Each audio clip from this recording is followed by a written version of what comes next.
live from the Drew Estate Cigar Studio in Boston, Massachusetts. Welcome to the Spare Notes series with your hosts, Matt Tabacco and William Cooper.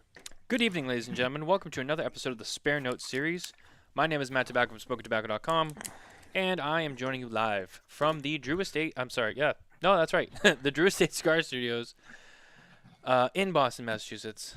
And that's the problem with having two different studios. You know, you never know which one you're in. And I'm joined once again by my very good friend, Mr. William Cooper from Indian Trend, North Carolina, and from fabulous Las Vegas, Nevada, also of SmokingTobacco.com. As always, the one and only Kevin Acuff joins us. What's going on, gentlemen? Great to see you guys. Good to see you too, buddy. Yep, Matt. These are like two guys here. You know, what can I say? They're like my two other dads. You know what I'm saying? It's nice. Like they get all quiet. They get all quiet because they don't like being sentimental. But that's okay. That's okay. Someone's got to get this show started. No, it's great to be here. It's been another eventful week. Nothing worth talking about here, but in general.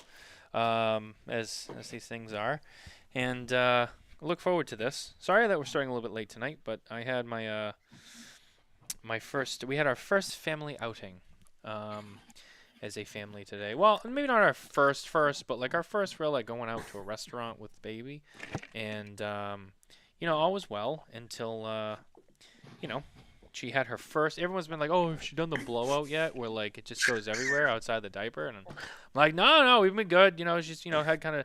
Well, her first blowout happened in the middle of Outback Steakhouse today. So Nicole had to go clean that up, unfortunately. And you just ate your steak, right? Well, again, as I explained to you, William, the reason why I had no problem going, the issue is that Nicole, who had already kind of finished eating and was full, had said, you stay and, I'll go. And I said, okay. But when she came back, I helped out and I actually took her and I carried her out to the car in her little blanket and all of that. So, no, it was good. But, these things happen. Shit happens, right? Isn't that what they always say? This time, literally, it did. Of course you helped after she's already clean and the dirty work's done. Yeah. And then he sticks the coal with the bill, right? On top of that. What are you talking about? I paid the bill. Jeez. Okay. I can totally see that when you're leaving. He goes, all right. Yeah, you got this, right? It's always, I'll take it to the car. Coop, the difference is that doesn't sound anything like me, but when I do you, it sounds just like you. And when I do Kevin, it sounds just like him too. Well, welcome to the Smoking Tobacco Show. I'm your host, Matt Tabacco. Here from the Drew Estate Studios. Oh, wait, is it the J.C. Newman Studios? I forget. Are you done? My question is, do they have a lobster at Outback Steakhouse? Yeah. I don't get lobster at you gotta remember something. I live in New England, so I don't buy lobster at Outback Steakhouse. I don't buy their frozen, shipped-in lobster tail from headquarters and like wherever. When I want lobster tail, I go to the right places. You know what I'm saying? I've picked it right out of the tank at Red Lobster. So. Red Lobster is not. No. Red Lobster. I picked the lobster out of the tank. There's no Red Lobsters in New England. You know why? Because everyone who's from New England knows better than to go there. That's why. It's the same you picking a... Don't even say it. Don't even make a Junior's cheesecake remark if that's where you were going. Well, it's like going to Junior's. I thought of you. My wife and I took a rare picture and put it on social media last night. I know. Because we were thinking of you. When we saw a Cinnabon at we were at an amusement park. We saw a Cinnabon, and I said, "Damn, Matt's gonna be happy. They have Cinnabon here." So I took a picture. and I said, "No cheesecake here," is all I said. No cheesecake. Well, I said to you, I go, yeah, it's because it's not cheesecake, it's a Cinnabon. Oh shit! But you left Junior's Cheesecake to go to Cinnabon. That's the crime that was committed here. Yeah, I know. Yeah. But we thought of you. I mean, my wife does not put a lot of. We don't put a lot of pictures of us on social media. We did a rare one last night. The fact that you took a picture with Lisa for me and put it on social media, that meant a lot. That meant a lot to me. It really did. It was nice. All bullshit aside, I was like, oh, look at that. That's nice. I did get a good laugh. It was funny, but no, it was cool. Yeah, we did. It was cool. You know. Sorry, I'm just all over the place today. It's just been one of those weeks. But yeah, no, I mean, the impression of me, I'd give it like a Charlie Minato, like 77. It didn't burn right. It, all the things he would say. That's how I'm gonna grade that impression, because I thought it wasn't good. No, it wasn't. We got a lot of big things happening here on the Smoke and Tobacco Show. A lot of big things. We gave that 91 to the McAuliffe Black. Kevin, that's on you. You did it. Don't look at me. That shot was at you, not me. No, that was at you. That wasn't at him.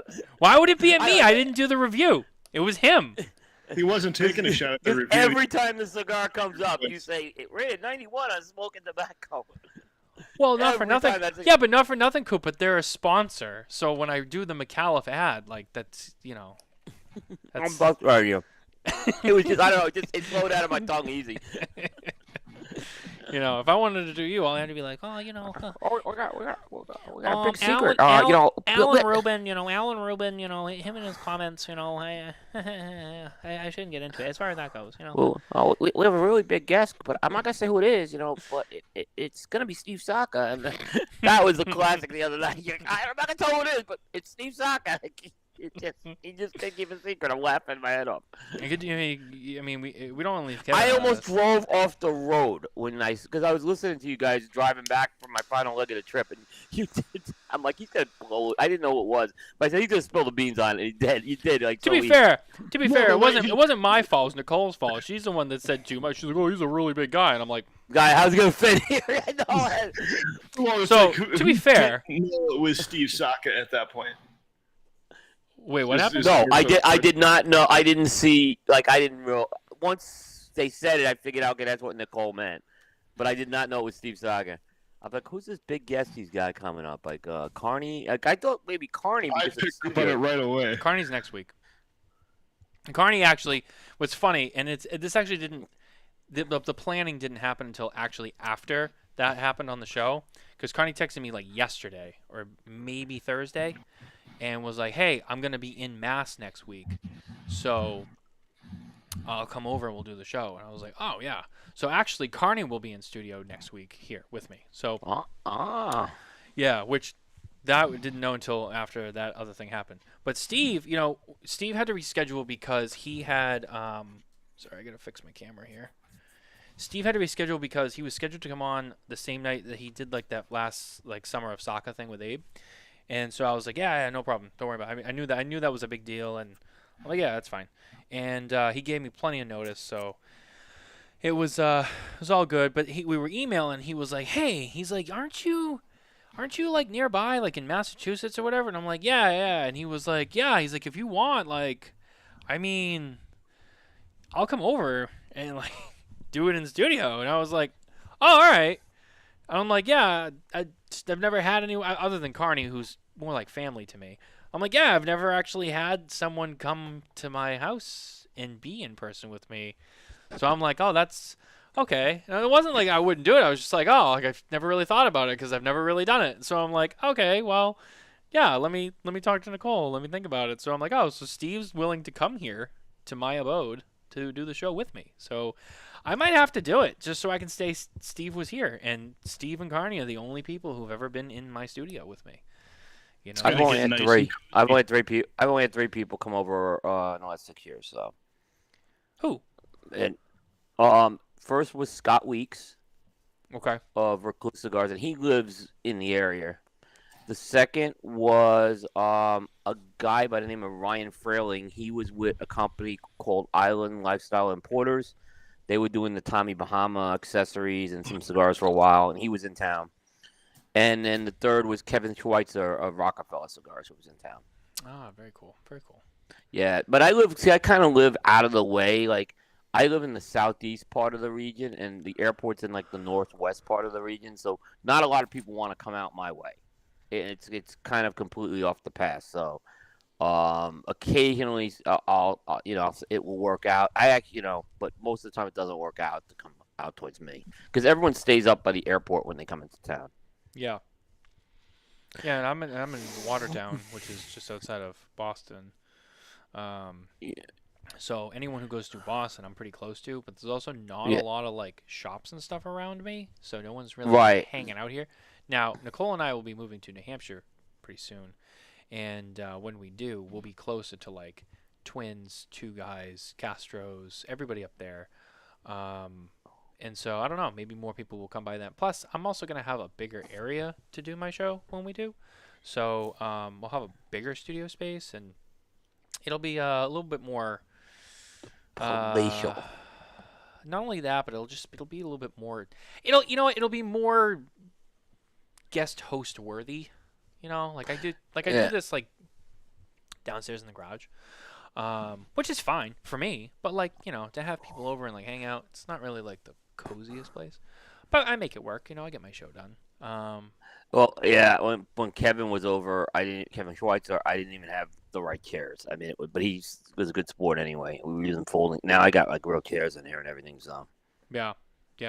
And I have a couple of those too. And the very early days of the show. I mean, this was very basic. I mean, we didn't even have a backdrop.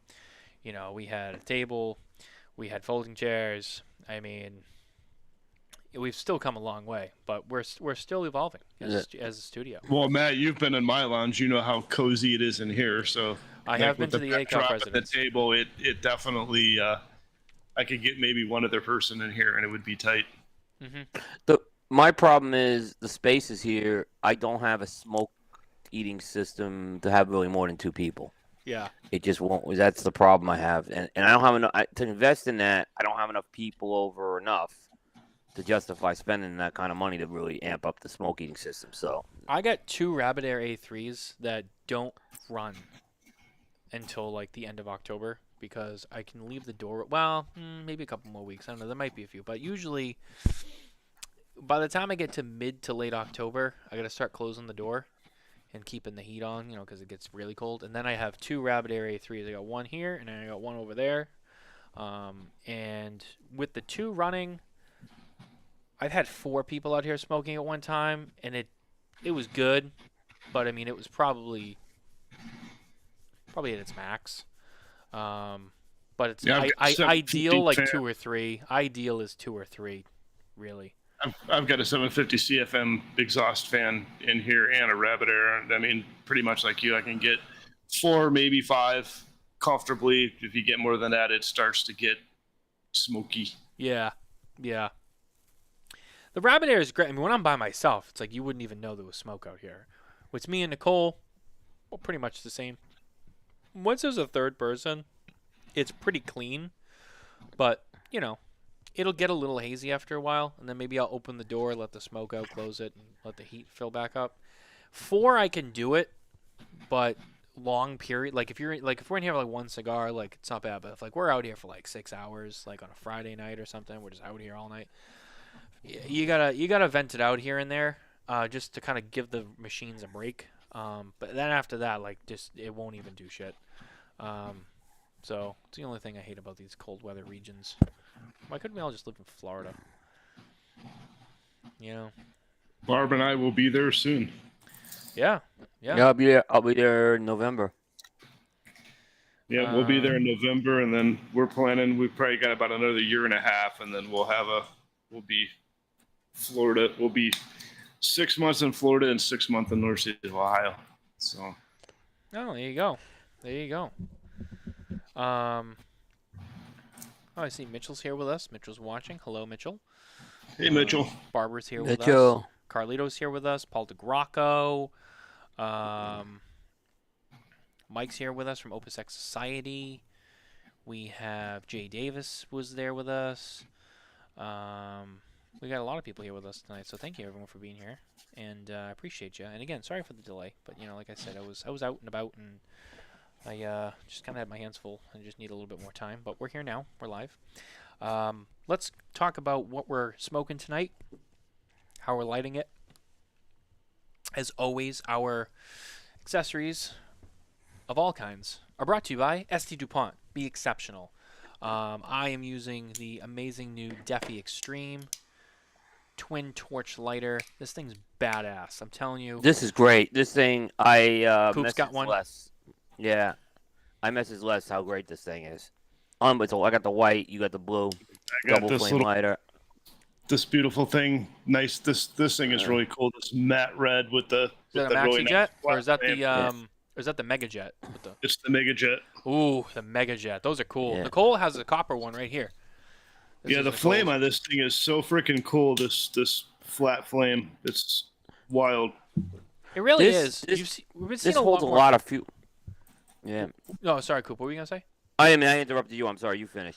No, I was just gonna say we've been seeing a lot more flat flamed lighters, in the last couple years. I feel like, I don't know, Coop. You've been around a lot longer than I have, but I just feel like I didn't when I first started smoking several years ago. I didn't really see that. Now it's like Cigar Blondie's got one. Dupont has a couple of them. There's a couple other brands I've seen. It's like the flat flame is getting popular. I want to say, didn't Palio do something with one, or as Icar wanted them? I think they did too. Yeah. Yeah. I know I've seen a Zycar flat flame. I think I actually might even have one in here somewhere. This tank on this lighter, the Defi, is like huge. I mean, you put a lot of fuel in, but you're gonna have a lot of fuel, is what I'm saying. You'll use it, yeah. I mean, it'll last. Yeah. So I mean, I will say, I mean, as a whole, like I have 3 different Dupont lighters here, and I mean, they all seem pretty efficient to me from a fuel use standpoint. I don't know if anybody else shares that same sentiment or not, but I mean, I agree. They seem like a very efficient lighter with these smaller cans of Dupont fuel, last a long time. So I'm looking at the comments here. So Jay Davis said the patent expired in the flat flame. So I assume Dupont had the patent first probably, and now everyone else has it. Because I know like the Slim 7 I think was like the first Dupont that I think had the flat flame that I know of, and I don't know if that was the first one. But that's according to Jay Davis, the patent expired. So if it was Dupont that held it, and now everyone else can use it, that would make sense. And then it's funny. Carlito's with us here tonight, and Carlito had said in the comments, if I can get this thing to click, I agree, Matt. Going back to old school, flat flame rocks indoors. So, yeah. Apparently, so the flat flame is an old school style. I don't know. That's interesting. It's a great. I'm a big fan of the flat flame. Now this has the double torch, which it's a little hard to see, but it kind of has the angled one, so it kind of comes together a little more concentrated. When you're doing your lighting, and I'm gonna light up the my father. It was 100 años, rated 92 on Cigar Coop. See, there you go. Now you're getting it. And I'm telling you right now, Coop has not told me anything. All right, he's not told me anything, but I will tell you, I know on a personal level how much he loves this cigar. For those who watch the Cigar Coop list, you're gonna be waiting for a while. Don't get worried. I'm putting money down. It's gonna be towards the top. It was the highest rated cigar this year. Yeah. So when the countdown happens and he gets to like 3 and you still don't see it, don't worry, it's coming. I'm telling you right now. That's me making like a sports bet prediction. Cigar Coop puts that in the top 3. Since you kind of introduced it like that, Matt, the smartass in me has to ask, what did we rate the McAuliffe Black? 91. 91. And Kevin, who did that review? The Kevin guy, I don't know. It wasn't Mitchell, right? No. It was a 91 rated on Smoking Tobacco. We some really Kevin guy that worked for Smoking Tobacco. This came up at the McAuliffe Open House a few times. So, just wanted to clarify. Jay Davis said Lotus had it first 6 years ago. So apparently Lotus was the first one to have the flat flame. Thank you, Jay. I appreciate that. So wait, that came up at the McAuliffe Open House? Yeah, I forget who brought it up. What, did I say 91 all the time? No, they said, did you see it got reviewed by Smoking Tobacco? And I said, yeah, it got a 91. He's like, yeah, that's right. I forget he said that. But... yeah, see? People read. I said, yeah. I said, Matt will remind you every time. I said, no, but and honestly, I said, Kevin reviewed it. I said he really liked that. I know Kevin really liked that cigar. And I like to agree. I think the Toro is the better of the two sizes now, I'm ready to say. I think the Toro, but it's just the one you guys review. I have the Toro review coming up in October. Kevin, let's just put another tally up on the wall. Another time, Cigar Coop said we were right about a cigar. Another tally.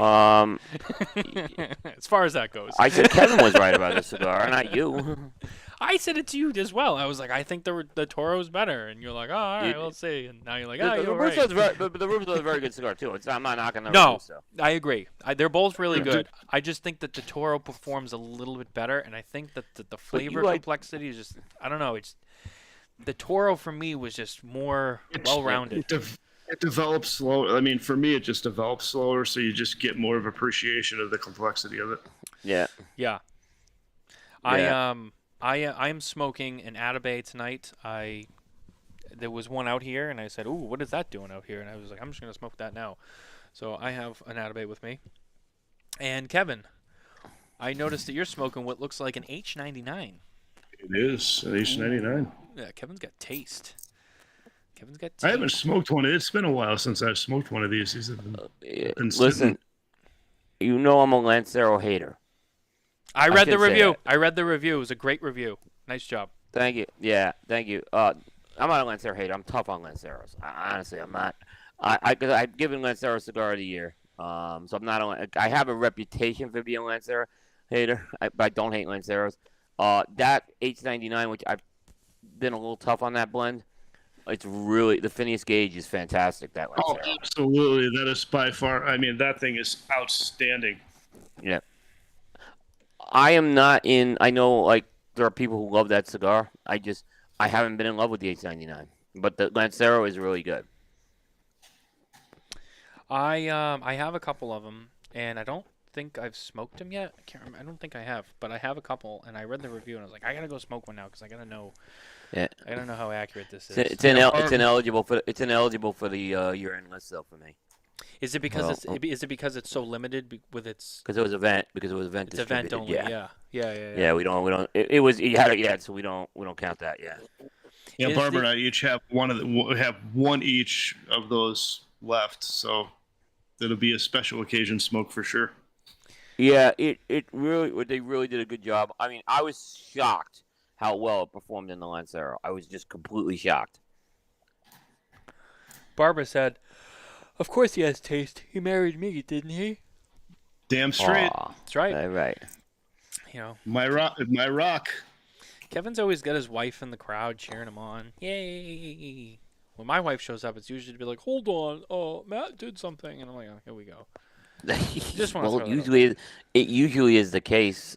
Hey, all my friends call Barbara my unicorn. It's just like, well, she smokes cigars, she drinks whiskey, she likes race cars, she likes going off road, she likes motorcycles. It's like, how did you find her? You got lucky, man.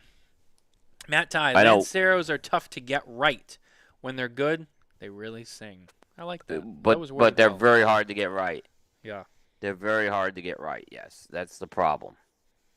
Yeah, I've had quite a few conversations with Alec and Bradley Rubin about that. And I know, like, Lancero is one of their favorite sizes. And, like, you know, we've tried this in Lancero and tried that in Lancero. It's like, we have them and we smoke them, but they're just not right, so we never released it. They have a great Lancero, actually, in the Alec Bradley portfolio, the coil. Absolutely. The coil is, and you know what got me turned on to that cigar? Matt Booth, that Lancero. He's like, you got to smoke this if you haven't smoked it. Because I had smoked the coil, and it's a good line. But, you know, me, I avoid the Lancero, right? And he handed me one. He was at an event, and he actually handed me one. And I'm like, Matt, this is really good, yeah. So they did a great job with that Lancero. Yeah, I'm a big Lancero guy. Now, that's not to say that I haven't come across some Lanceros that just didn't get it right. But I sniff out a lot of Lanceros when I can, and I always try to try them. Yeah. So I have a bag of Lanceros on my desk here. There's a bag of Lanceros. This is just a bag of all Lanceros, and I have. I think Lanceros is definitely a cigar. I mean, you have to pay attention while you're smoking it. You know, it's not something you can just can't rip set down and just. You have to baby it, and if it's done right, I mean, my opinion of a Lancero, if they're done right, it's probably the best representation of wrapper binder filler that you can get. The Espinosa, the Laranja Orange Lancero, one of the fucking best Lanceros out there. This is a good one. Coop, I don't know how you feel about this one, but this is a great Which one? Lancero. Wait, which one is it? The Laranja Orange from Espinosa. It's okay. It's a Lancero. Okay. It's is it the best size in the Laranja line? No, but it's a good Lancero. Yeah. Yeah, I didn't say it was the best size, but it's a good Lancero. Yeah. Another one that I've enjoyed is the Oscar Valladares, the 2012 Barber Pole Lancero. Oh, that was awful. Really? That was awful. Yeah. I like the 2012 Barber Pole, but the Lancero. I had one and I thought it was pretty good, but I don't know. Let me put it like this: it was a store exclusive for a while for my retail shop, and I had to deliver the bad news on it. It was awful. I just felt that Candela was taking over too much with it. It's better in the bigger format. I got the Aganor Salif Anniversario. What was the one that Noel Rojas did? The blue. It was the blue something. I can't think of the name. Like I'm Blue Bonnet. The Blue Bonnet. Yeah, that was it. Yeah, that was a really good Lancero. Yeah. That Aganor Anniversary you were talking about? Yeah. That's a good Lancero. Yeah. Yeah, I got a couple of those in there too. I believe that one made the Coop list when it was the Casa Fernandez Anniversario. Was that the 15 Coop? Yeah, it was the 15. Yeah. That's when they were doing it once. They were coming out with one size a year, and it was Casa Fernandez branded. Yeah. But that was a very good Lancero. I'll give you that. The Jay's here. Don Carlos Lancero may be the best regular production cigar on the planet. But that's not a regular production though. No, it is. That's very good. And Carlito gave me the 20th anniversary Lancero when we were down in the DR. Yep. And I promised him I would finish it when he gave it to me. It was really good. Because I know he didn't want me to not finish it, but it was excellent. Really good cigar. Look, I will say, we talk about Lanceros being tough, and Coop. As much as I love Lanceros, I think more than you, and I agree, and I'm in agreement with you. I think that it doesn't, as much as I love them, I agree that they're not always right. You know what I mean? But having said that, Fuente does make some of the best Lanceros, and they know how to make them. That's what. Yeah. I haven't had a bad Lancero from Fuente. I honestly, every Lancero they've done is outstanding. Because they put dedication into that size, and they have specialists who do that size, so they know what they're doing with that. Yeah. Paul DeGracco says Coop hates on Candela though. No, I don't hate on Candela. I don't hate on Candela at all. That's not true. No. Wasn't it? Oh, wasn't it you who was talking about that? No, it was somebody else that was hating. No, on Candela. It definitely wasn't me. Who was hating? No, there's some Candelas I really like. I talk about. I like the Fuente Candela. I like the La Flor Double Claro. I like Illusiones. There's some I don't like, but no, I like those. Yeah, the La Flor. That's actually a really unique Candela. Yeah, the Double Claro is really good. Yeah, I was gonna say. Who was I talking to? Espinosa's Wasabi is great Candela. Yeah. Who was I talking to? I was talking to someone recently, and they were like, "Oh yeah, fucking Candela, what a waste!" Like blah blah blah. And I was like, "It wasn't me." Yeah. Like, who was that? Oh man. They're definitely an acquired taste because there's some bad ones out there too. Yeah. There are some bad ones for sure. Matt Ty said Jordan from Dojo can't stand Candela. I don't know if this is true, but Matt had said that. That's true. Yeah, I don't think him and Eric both. I don't think either one of them care for him. On the Coop team, we have Dave Burke, who does the jukebox show with me. He is a Candela freak. He loves Candela, loves it. That I think I remember you telling me. Yeah, he really. I mean, anytime I get a Candela, I send it down to him. And there's Candelas he's liked that I haven't liked, but he's very. Yeah, he's definitely a Candela fan. Yeah. I haven't smoked a lot of Candelas. I've smoked probably like less than 10 different Candelas. But I remember the one that I had the last one that I had, I think was the Sinistro Candela. And Kevin, I know you're a little bit more familiar with that brand, so you might know what it's called if it's got a name. I haven't smoked it. But do you know the one that I'm talking about? I actually don't. I mean, it's like I'm like good friends with those guys, and I gotta be honest, I didn't even know they had a Candela. Somebody gave it to me, so maybe unless they don't make it anymore, but somebody gave it to me, and it was a Sinistro, and it was all Candela, and I just remember being like, oh, Candela, all right, well, I'll give it a shot, and I remember smoking and be like, huh, that was actually pretty fucking good. Like that was better than I thought it was. There definitely was a Sinistro Candela. I do remember one. This was a few years ago. But maybe they don't make it anymore. Maybe that's what it is. Because I acquired it from someone that gave it to me. I don't know where they got it from, but I remember. Yeah, I can't say I've ever seen it. Yeah. I know going back to the Lanceros. I know. I think it was last year at Rocky Mountain. Eric Espinoza. They did pool noodles, and they did some of their common blends in a Lancero that was supposed to be a pool noodle, and they had the wasabi in there, and that was like the most intense Candela cigar I think I've ever smoked. The wasabi? Yeah, in the Candela. Lancero. So Garrett Kopelman is here and says, "Isn't it called Mr. Candela?" And you know what? I think that is what it was. It was the Mr. I think Candela. that is what they natural, right? Yeah, I think it is. Yeah. Ends in their line naming for sure. Yeah. I did smoke that. You know, they did release that Espinosa Wasabi Lancero, and that was for a Lancero Candela. I thought it was good. Yeah, it was. I was surprised about the other sizes that, and it was actually. I thought it was really good. Yeah, I was surprised because Hector gave me one of them. They released it, I believe, at TPA, but Hector gave me one. I thought it was good. Oh yeah, here it is. Sinistro Mr. Candela, Robusto cigar single in stock, $12.50. Oh yeah, there it is. I'm gonna have to track one of those down. I smoked that, and it was good. Yeah, definitely check it out. It was good. I liked it. Mm-hmm. My good buddy Roger here should have that in the shop, so we'll have to pop over and try and grab one of those. Yeah, there you go. See, now you got something to grab next time. Yep. But yeah, it was a. I forgot where we were. How did we even get on that topipic? On the Lanceros. We were. Oh yeah, we were talking about the Phineas Gage because you just did the review. The Phineas Gage, yeah, rated 92 on Cigar Coop. No, Yep. sorry, rated 90 on Cigar Coop. Rated 90 on Cigar Coop. At least got the score right. Jesus Christ. You know, those old timers, they start to forget. So. See what you have for two fucking.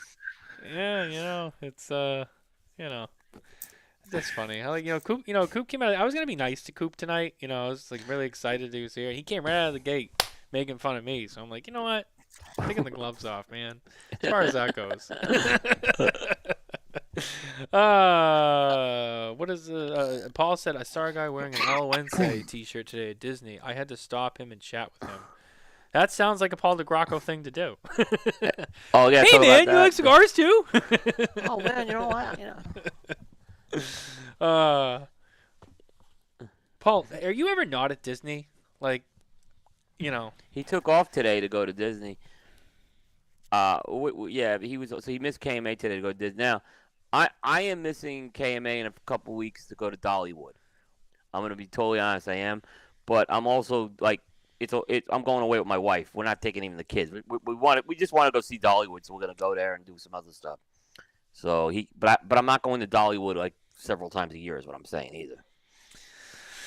I haven't been at Disney in like 4 years. Paul claims he hasn't been there since May, but I think maybe he went a few times and just didn't tell anyone so he could make it seem like he doesn't go there as often. The last time I was at Walt Disney World in Florida was 1996, I think. I think for me it was like 2008. I think. For me it was like 2015, and we had a corporate event we did at Epcot. And I gotta say, when it comes to a corporate event, Disney's right on point. They really do a great job with hosting an event. So, as much as I make fun of Disney, I gotta say they do a great job when it comes to hosting events. So, yeah, great staff. My aunt actually retired from there. She was a seamstress to make the costumes. Oh, cool! Right on. That's cool. Paul Yeah. said we refuse to go in the summer with the amateurs. Ooh, shots fired. What are you, a professional? like, what is a professional? I didn't realize. With the amateurs. He's He says it so like road attendee. he says it like such an aristocrat. Like we don't go during the summer with the nobodies. Wait, is that like a pinkies out kind of comment? We only go in the fall. With when we leave our house in the Netherlands Antilles, and He said, "Yes, I am Coop." Yeah, he's a professional. He's a professional. Oh yeah, he lives in this mansion. That's right. He has his own private golf cart. Yeah. Who does? Paul? Paul's got this mansion he moved into. Yeah. Wow. Why, have you been there? No, but we've seen pictures from it. Oh, okay. I mean, like there was when he was doing those like Bonner wine commercials, he would film it from his house. Oh yeah, I remember those. Oh yeah. Yeah, let's not even talk about those. Oh man, okay. Everyone's getting made fun of tonight, and it's funny. We can't say his name too many times because then he'll show up. But someone's not here tonight. Don't do it. There's gonna be actually physical harm. Oh, man, can't even say it. He's not here. I'm just shocked. Just enjoy the moment, okay? Enjoy the peace and quiet. Enjoy. You know, you get a little time. You love your baby, right? You get a little time away. Enjoy the moment tonight. Yeah. It's my free time doesn't need to be infiltrated with nonsense. That's the way to approach it. Speaking of, so how was the McAuliffe open house? It was a really here's what I'm gonna say. It was a really good event, right? But here's what I'm gonna say: if you were expecting to go to an event and show up like 50 cigars coming back, this ain't the type of event for that. Yeah. So it's not that type of event. I looked at it. There was like 3 components to this event, and I wrote about this on Coop, but I'll kind of just summarize it here. The first is there's a really nice cigar dinner at Riata Restaurant on the rooftop in downtown Fort Worth. So Fort Worth is a great city. It's got a Western vibe. Riata is a restaurant owned by Al McAuliffe and his family. The food is unbelievable there. They have great steak. They have the tamales. You have to get the tamales if you ever go there. It's some unbelievable tamales.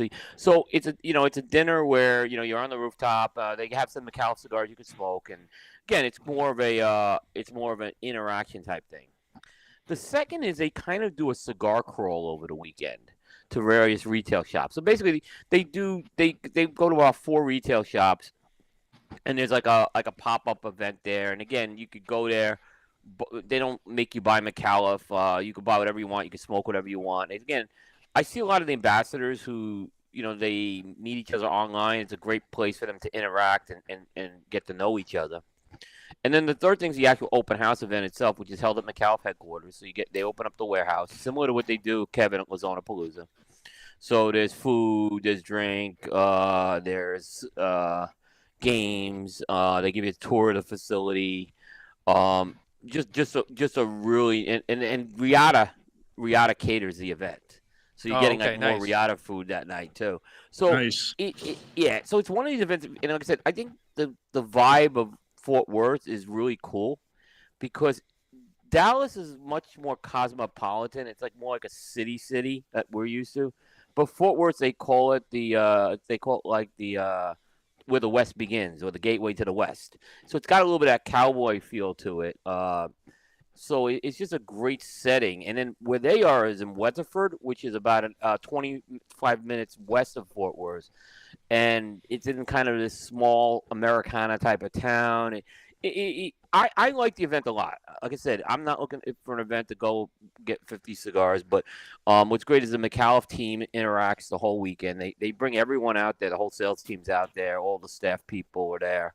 Mickey Pegg was there from All Saints. So like I said, I probably won't be able to go next year because I think the plan is I'm going to Intertabac, but I would go back again for sure. Okay. Yeah, I mean, we couldn't go last year just because travel was limited for us last year. This year we have the baby. But it's been, it's one of those things we want to get to, and hopefully maybe next year we can. But also next year, who knows? We may go to Intertabac as well. So I don't know. We'll have to see. Yeah, we're actually like I think the plan is Lisa's gonna come on that trip to Intertabac. Because I think we're gonna go to Austria the week before, as it looks like. So we actually have been planning this out, or like we're actually doing some of that today. Oh, I think, nice. Okay. so I think because I'm not Intertabac's not something I'm gonna go to every year either. So we figured let's strike while we can still go around Austria. You know what I mean? We're still young enough to do, or we may not have many more years to do that. So that's the plan. But yeah, I mean, I would say this event, the McAuliffe event, and then I combined it with some other things. Like I went to see Jay Davis, a good friend of ours, and it was just wonderful spending a couple days with him.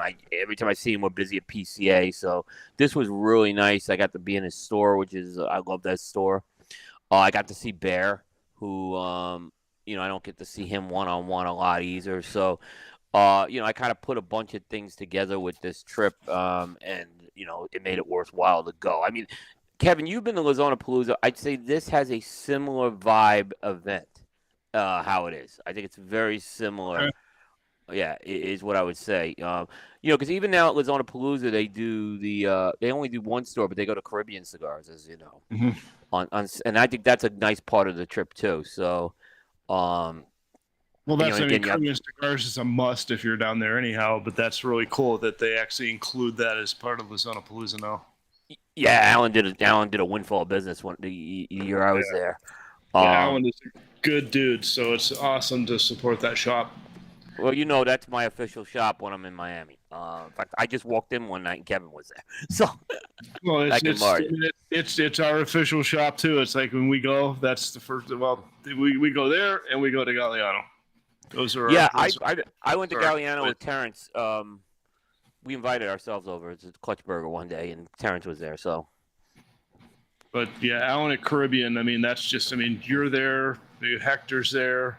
Brian is from Cavalier Cigars. He hangs out there a lot, so it's like the industry, the who's who of the industry hangs out. Yeah, Caribbean Cigars, Miami. Definitely. I know Javi from Placencia goes in there a lot. Terrence used to come in there from time to time. I think he moved, but Terrence has been in there. So yeah, a lot of people. I know Mickey Pegg and Andy Yaffe were just there the other night. So. That's where the cigar and what's good about Caribbean is they're open very late. Mm-hmm. So like you can walk in at 11 o'clock, and Alan, who owns the place, he uses that place to smoke pretty much. So he'll be there like 4 a.m. Thursday nights or movie nights. Oh yeah, movie night's a great night. So and then usually they do football on Sundays. Although I've gone over to Jack Tarano's house to watch the games a couple times. Breaking baseball news, Coop. Matt Ty has told us that the Minnesota Twins clinched the American League Central. Now, if they could only... That was yesterday. I thought it was yesterday, wasn't it? He's saying it now like it just happened. So he's like, now if they could just win a bloody playoff game. Well, they don't have the Yankees to deal with this year. It's true. We're getting close with the Phillies and locking up that 4th spot, which is we need that 4th slot for sure. But no matter how, we have to go through the Braves. So I mean, you got to beat the best to be the best. So. Do you think it's too late for the Phillies this year? Oh, Matt said it was yesterday. Okay, never mind. Okay. I think the Braves are a better team than us this year. I mean, I got to be very honest. They're a historically good team this year. So the only way we're going to get them is get lightning in a bottle in a short series like we did last year. Yeah. So, I mean, and look, the chances of both the Braves and the Dodgers going down like happened last year, it is unlikely. So I just want this team, look, if this team can get the 90 wins and they can go out without a whimper against the Braves, I'll be okay with that. And then, I think we could really start next year. Next year we should be taking that step to be in that upper echelon. What? There is a collapse going on in baseball right now. Oh, yeah? Who's that? It's San Francisco Giants. Here we go. They have collapsed. Here we go. I know exactly where this is going. Here we go. And it's very reminiscent of the Phillies collapse under Gabe Kapler in 2018. I'm just saying it, right? And I've read a lot of comments like the team's kind of like died in September. And that's what happened with the Phillies. They went into this swoon where the team just went flat. And that's a Kapler That's a Kapler trademark. So I mean, they're in great danger of missing the playoffs this year. They're not out of it, but they are in danger. But I know what you want. You just want them to collapse just so that he can get fired and you can make your post. Be Well, like, he's this not is what getting I told fired. ya. No, he's not getting fired. They already announced he's coming back. So that's off the table.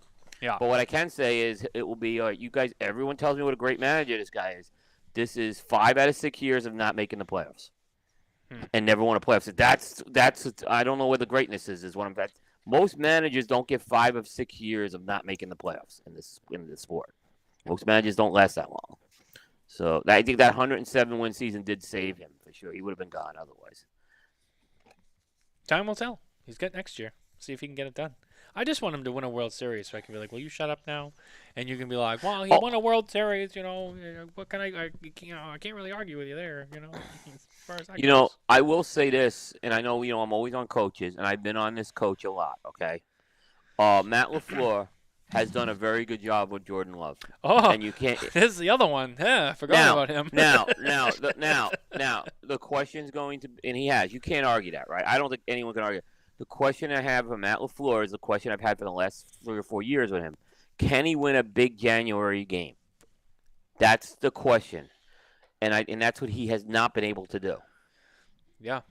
In a big January game, when can Matt LaFleur get his team over the top, and he has flopped in every one of those. But I tell you what, I was the 2 coaches that really impressed me this year in the NFL. I know I've deviated a little. Are LaFleur with Jordan Love, who I think is, and I think Mike McDaniel with Tua. I mean, these guys have really built offenses around these players, and you can see the results. Yeah. It's funny. Matt Ty said, "Holy shit! Did Coop just say something nice about Matt LaFleur?" Matt, I know. Look, I tell it like it is. I tell it like it is. So, if Gabe Kapler won a World Series, would you bow your head and be like, "He won a World Series. He's not a piece of shit," or would you be like, "Nah, fuck him. I still hate him anyway"? I think I still hate him enough because of of 2018. I knew it. I gotta be honest. I gotta be honest with you. The 2018 collapse, which in my opinion was the worst baseball collapse in the last 50 years. Oh my god. I will never ever get over that. And how he came back for another year after that is still beyond me. So no, I don't really have a personal stake with Matt LaFleur, right? Other than I just think he's an underachieving coach. Kapler really screwed my team, and that's the issue there. That's like us. So basically, if we ever hear Coop say something nice about Gabe Kapler, we know that he got abducted by aliens and it's not really. Listen, if I make the phone call, if I call Matt and say, "Hey Matt, Gabe Kapler's doing a hell of a job," imagine that's when you call the FBI and the police, okay? Be like, something's not right because something's not right. Exactly. Yeah. Coop's I'm in trouble. Coop's whole family's like tied up in the living room. It's a hostage situation. He gets one phone call. He goes, "I know who I'm calling." He calls me. I go, "What's up?" And he goes, "Hey, I just wanted to tell you, I think Gabe Kapler's he's doing a great job right now." I'm gonna be like, something's wrong. Call 911. Like, call 911. Exactly. Yeah. Something's not either that or Coop's having a stroke. Yep. I'm telling you, it's one or the other because that ain't happening with me with him, man. That's like his panic code. That's like his panic code for the alarm company. It's like they call. He goes, they call. "Is everything okay, sir?" It's like, "Yeah, Gabe Kapler is my hero." They're like, "We will send the SWAT team right away. Do you need medical attention?" I think he's going to win a World Series. We'll send a couple of fire trucks as well. Yeah. Yeah, that's good call. Definitely the case. Yeah. Hey, I'm a Cleveland sports fan. Okay, so I mean, I have it probably worse than most. Yeah. Well, you've not had terrible. I mean, the Indians have had some success. I know it's a rough year this year. The Cavs are, they've won a championship recently, and they're pretty good right now. So it isn't like the old days of Cleveland, what I'll say. The Browns are the Browns. I don't know what else to tell you about the Browns. But yeah, good luck with that. I remember sitting in the dog pound throwing freaking milk bones at John Elway when they knocked us out of the AFC Championship. Oh, that was a rough one. That was a Marty Schottenheimer game. Yep. That was the year. That was the year you guys. Denver went to the Super Bowl, I believe, against the Giants. Well, yeah, because that was the AFC Championship game that they beat us in. If Ernest Biner didn't fumble, we would have went to the Super Bowl. Yep. Oh man, you guys are showing your age. It's way before my time. You know who's a big cigar guy on the Browns is Eric Metcalf. I've heard he's really into cigars. Eric Metcalf. Really? Yeah. All 5'8" of them. Yeah.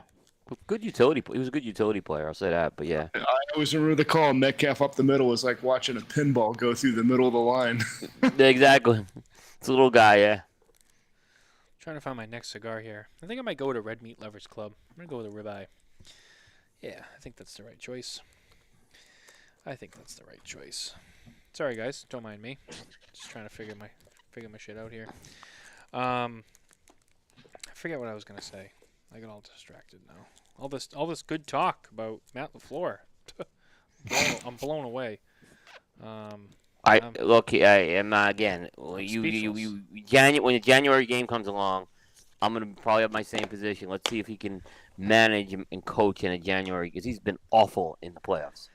I mean, no one can deny that he's been atrocious as a coach in the play. He may be the worst playoff coach I've ever seen. It's hard to top that. Coop, it's time. You're shifting to sports focus. I do like. We made it almost an hour. But it's time. Almost an hour. Yeah, we got almost an hour. Well, I know. I really like McAuliffe is running the F1 contest on a weekly basis, where if you can, pick the winner second, basically the podium in F1, you can win a box of cigars. That's pretty. Like I said, I think they do a great job at their ambassador community, engaging with it. And that event's a big reflection of the ambassador community as well that I went to. So, and I know this came up. A lot of people were talking about they like that Formula One thing. Even some people who aren't into Formula One got into Formula One just by having that contest. So, it's a great contest. I agree. I mean, of course, this year it's like, okay, well, it's going to be Max Verstappen and then whoever else, but it's still it's a freaking cool contest, and it definitely is engaging. And like Coop just said, if you weren't into F1, it would actually get you into F1 just to participate. Yeah. So I think it's there's a lot going on here with the audience. So you got, first of all, Matt Ty. LaFleur is one of the best coaches in the league. Period. Coop can't handle the truth. Stop it. Wait, how many? Look at the playoff record. That's all I gotta say, Matt. I love you, Matt, but look at his playoff record, man. Jay Davis. He's terrible. The Jets and their coach did something with Aaron that no one else at Green Bay could do. He took less money. Matt Ty. Coop. Couldn't wait to get out of me. Matt Ty. Coop, you are wrong. The players have to execute. LaFleur is not the problem. His play calling was atrocious. And then he admitted by his own admission in those playoff games he had to do a better job. So he's admitting it. I mean, it's not me saying. Alan Rubin throws his hat into the ring. Matt Ty, I agree. Next. Matt Ty, I agree. I don't think he has the most talented players. He loses in the playoffs because he doesn't have enough talent. And but if you're a good coach, you can win with what you're given. Tom Coughlin was a great example of that. He made chicken salad out of chicken shit with two Giants teams and won Super Bowls with two teams that weren't the best teams that year. I'm the first one to tell you those weren't the best teams, but he got them ready to go in the playoffs. A good leader is going to figure out a way to win with the tools that he is given. Yep. Matt Ty, Jay Davis, that is laughable. You're a good man. We got some headbutting going on here over Matt LaFleur. This time it's not really with Coop. Listen. I have two Green Bay fans on the Coop team, Dave and Bear. So, believe me, they're big Green Bay fans. So, Mike said, "Coop, what do you think about Fields and the Bears?" They're awful. Trash. Oh my goodness, are they awful? I mean. What is going on with the Bears is Mike, I love you, but it's the fucking Chicago Bears. I mean, no, but that's a historic team, though. I mean, you got to give Mike something on that. I know, but what have they done? I heard their headquarters locker room was robbed this week. Don't the McCaskies have security out there? And you want to talk about bad coaching? The guy they got as their coach is beyond bad. This guy Eberfloss or whatever. He's terrible. He makes LaFleur look like Lombardi. This guy in the Bears. They're not going to be doing the Super Bowl shuffle anytime soon. No, and look, I think the thing about Jordan Fields, Ohio State quarterbacks just don't make it in the NFL. Tom Lazuka wrote that, and he's 100% right. Tom Lazuka said they don't make it in the NFL for whatever reason. Ohio State quarterbacks don't make it. Well, You know, there is a serious note I do have. You guys did hear about Charlie Manuel last week, right? yes, we did. Yeah, he had a stroke. He Yes. looks like he's gonna pull through. I don't know what the after, but yeah, I was at the McAuliffe open house, and I can tell you I was very shaken when I heard that. Yeah. Alan Rubin said, Kevin, then why does Mike McCarthy lose in the playoffs with the Cowboys? Because the Cowboys fucking suck, and Cowboys fans just don't want to hear it. There's a chart online that shows this illustration, and it says, Cowboys, beginning of the year, this is our year. Beats up on bad teams, this is our year.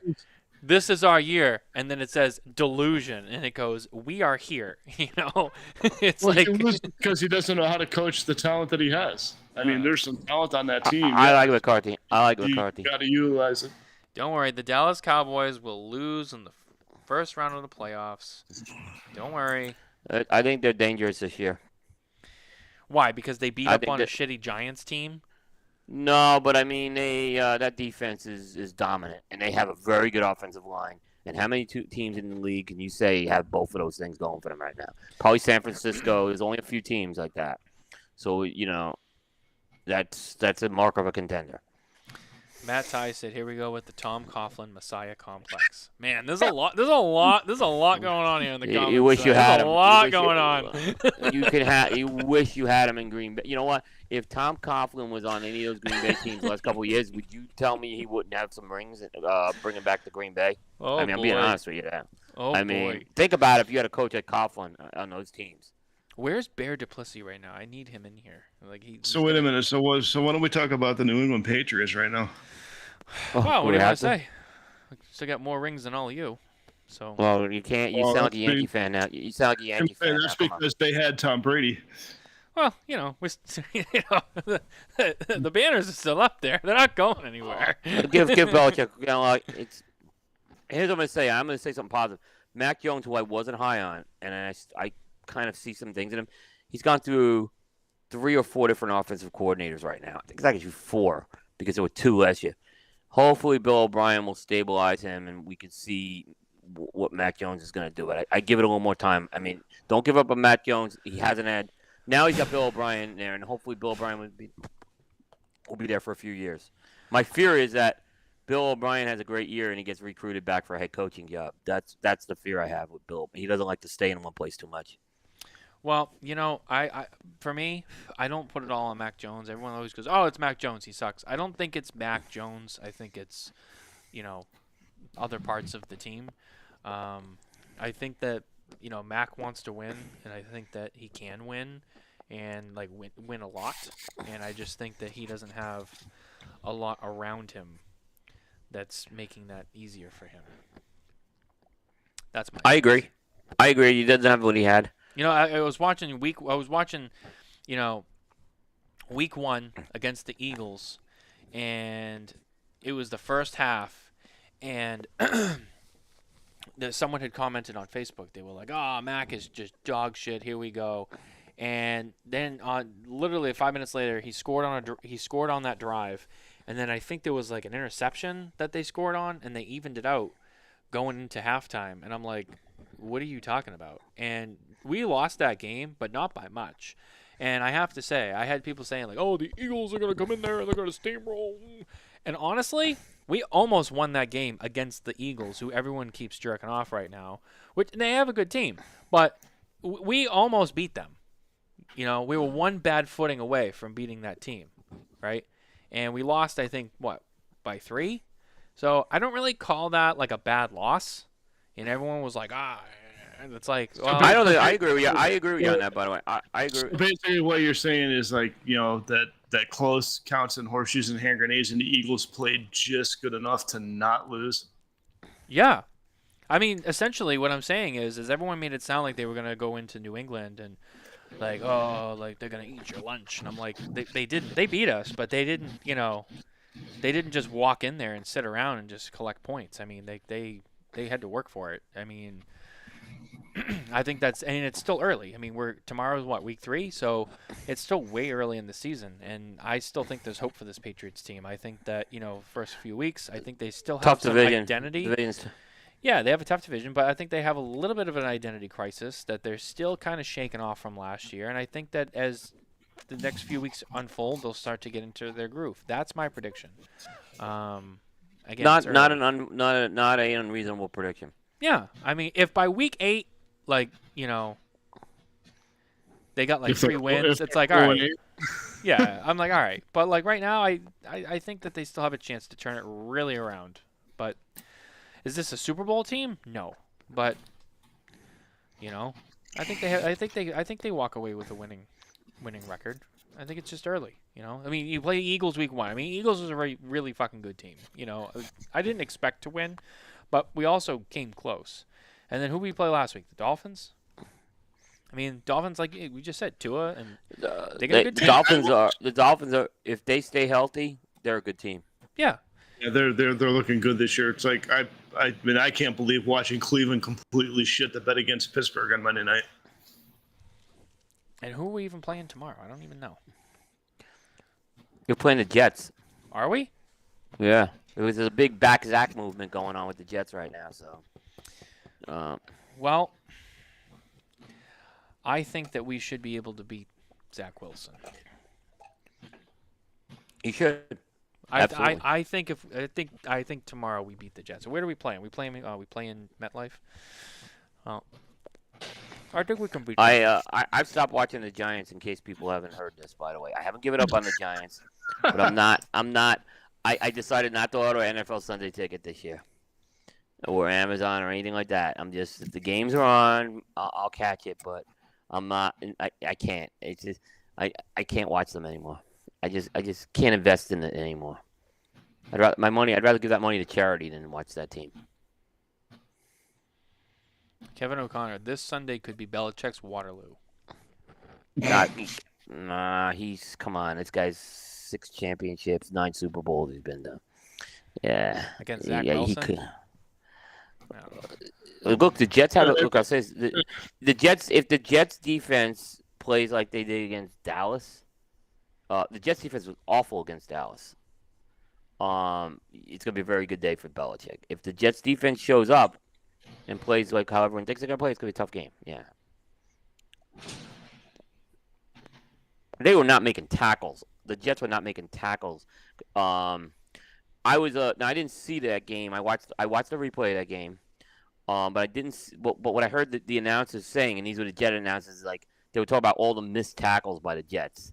And there were comparisons with this defense being like an 85 Bears defense, and I'm like, how can this be an 85 Bears defense? They can't make a tackle. They can't make a simple tackle. The Jets. Jay Davis said the guy to hate is Matt Canada, the worst OC in the NFL in the last 20 years. Not even a 400-yard game under his regime. He's the worst. Matt Canada. He is Who is he? He is the coach of the Steelers. The coach of the Steelers. He's right. Huh. Okay. Yeah, I agree, Mike. Cleveland definitely looked like they're sleeping on Monday. They had that game in the bag going into the fourth quarter and just totally shit the bed. Well, now with Chubb out, that's going to be tough for them. Oh yeah, I saw that. That was probably like the most brutal knee injury or leg injury I've ever seen, like in any pro sports. I mean, yeah. I remember watching Anderson Silva, kick Chris Weidman and break his leg. I mean, that was nauseating. Yeah. The Nick Chubb thing was way worse. But I gotta agree with Jay. Matt Canada is awful. Matt Ty just called you a fair weather Giants fan. You could call me that. I've said call me that. I don't care. It's not that I'm not like rooting for them to lose. I'll watch them if they're on, and I want them to win. But I'm just not. I'm so disgusted. I feel, I'm getting to a point in my life. I'm like, why am I paying for this crap when they don't care? It's like, I'd rather just take that money and give it to someone who needs that money over these guys who they just don't care anymore. So if I have to be called a fair weather fan, then I'm a fair weather fan. I mean, it's just I'm getting tired of this, And it's ruining sports right now. And I see we give a guy like Daniel Jones a contract like that. It was just stupidity from day one. I mean, a guy who's a journeyman quarterback at best. I mean, it's just unbelievable. I mean, unbelievable they gave this guy money. And he's a Daniel Jones, nice guy and everything, but you're going to get that kind of money, you better perform, is what I'm telling you. You know who I can't stand, who I'm so happy got fired this last week? Chaim Bloom from the Red Sox. Bear was doing handstands over this, so let me tell you. Me too. Me and Bear was like doing. Bear was doing handstands on this one. He's never liked him. Never liked him. Bear never liked him either, and he did a good job in Tampa. He didn't have the results in Boston. I agree with you. I thought he was just a joke, just an absolute joke. I think as a president of the team, it's not for him. I think he's a really good guy to maybe manage your farm system and stuff like that. Yeah, but But no, I agree. He did not do a good job running the Red Sox, and he paid the price. He's not a big league POB. And for those who want to know what that means, that's president of baseball ops. There's no Dave Dombrowski, that's for sure. Which you guys got rid of, which I still can't believe you guys got rid of, but. I think they got rid of him because the Red Sox wanted someone who would take orders and listen to them. And I think so, too. He had free reign to do what he want. He gutted our farm system. I understand. But we won a World Series championship. My philosophy has always been the GM and the POB are going to do what they're going to do. But at the end of the year, if you're popping champagne and you get in a ring, that's all that fucking matters. So if you got the farm system and you finish last in the division, you're an idiot. If you got your farm system and you're wearing a ring at the next opening day, you did something right. Yeah. I mean you know how to utilize your resources. You know? Yeah. I mean, am I wrong? I mean, a ring's a ring. That's what it's all about. It's what they all want. It may be time for a manager change, too, but I think the Red Sox, it sounds like they're going to leave it up to whoever takes over the team, which is the right move. I think even Alex Cora knows, like, his time's limited, whether he wants it to be or not. He's... Look, I like Alex Cora. When he first came to town, we got a World Series with him, with Dombrowski. That was big.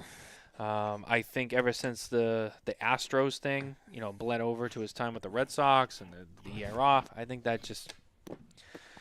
But I put a lot of this on Bloom. Okay, why didn't they sign Xander Bogaerts? And they signed other guys. I don't understand some of the logic of what they did this offseason. Alan Rubin's actually right, and I have to say, I got to give credit where it's due. But this kind of goes with what you're saying right now. And Alan said the Red Sox owners trading Betts was the worst trade they made since selling Babe Ruth. Not the worst transaction, but their worst trade. Honestly, they should not have let him go. Bear was furious about that. They shouldn't have. Bear's a diehard Red Sox fan. He was furious. Same thing with Xander Bogaerts. They should have let him go, but they did it because they were being cheap. They still had him for that price. That's what it made no sense. Yeah. Nathan Eovaldi was a bad loss for them. He played very well for you guys. He pitched extremely well for you guys. That was a nice signing. I know he was going to cost a little more money to keep him, but he was solid. I love that Nathan Eovaldi in my rotation. Remember that Game 4 in Los Angeles in the World Series a few years ago that went really long? Yeah. That dude came in and pitched like 4 or 5 shutout extra innings. He held that thing at bay. Absolutely. And I just remember after that, I'm like, that kid's getting a contract next. And that was when we acquired him via trade that season. And after that performance, I think we still lost that game. We won the World Series, but after that, I was like, he just got himself a contract. He showed up when it mattered. It was a great World Series. I like guys who've had those World Series performances like that. There's a few of them throughout history, and that was a very historic one. I agree what he did. Yeah, Mike said Betts looks out of place as a Dodger. He also said White Sox would take Cora. I don't know. I don't know if Cora would even keep managing. I think he can get another. I think he can get another job. If AJ Hinch could get another job, then Cora. Bloom did what his owner wanted. He cut payroll. The day after it was reported that Yankee tickets were being sold for $1, he was fired. Honestly, that is true. They wanted to cut payroll, and he was willing to follow the orders and be like, "Oh yes, I'll do." And but you know what? In the long run, the Bogarts move didn't make sense because Yeah. again, who they brought in, like I'm just saying, what they ended up giving money to. That's why I agree with you on that, but that's not what happened. He let Bogarts go, and I think that was a bad loss for you guys. Allen said Xander was over 30. He wanted an 8 to 10 year contract. It's hard to give that to Xander. Betts is worth overpaying for, but I disagree about Xander. The Sale contract is an albatross, which is handicapping them. And to be honest, he is right about that Sale contract. I mean, this fucking guy, they gave him all that money, and what has he done?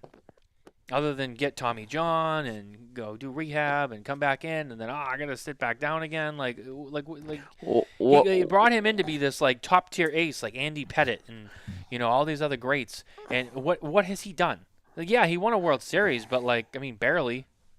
I mean, individually.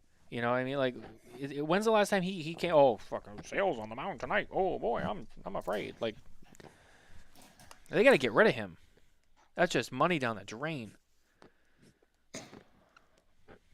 We have a big decision coming this year with Nola on the Phillies, what we're going to do with him. That's going to be our big off-season question, if we re-sign him or not.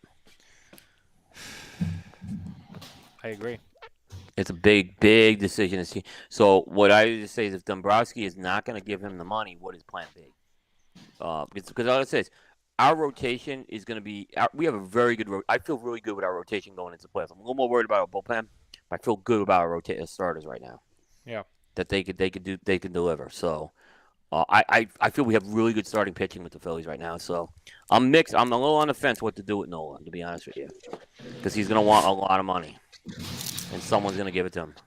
I just realized that we're past our first hour, an hour and 15 minutes into the show. We haven't even had one cigar discussion, and we got. Can I make a cigar comment here? Yeah. Okay, so.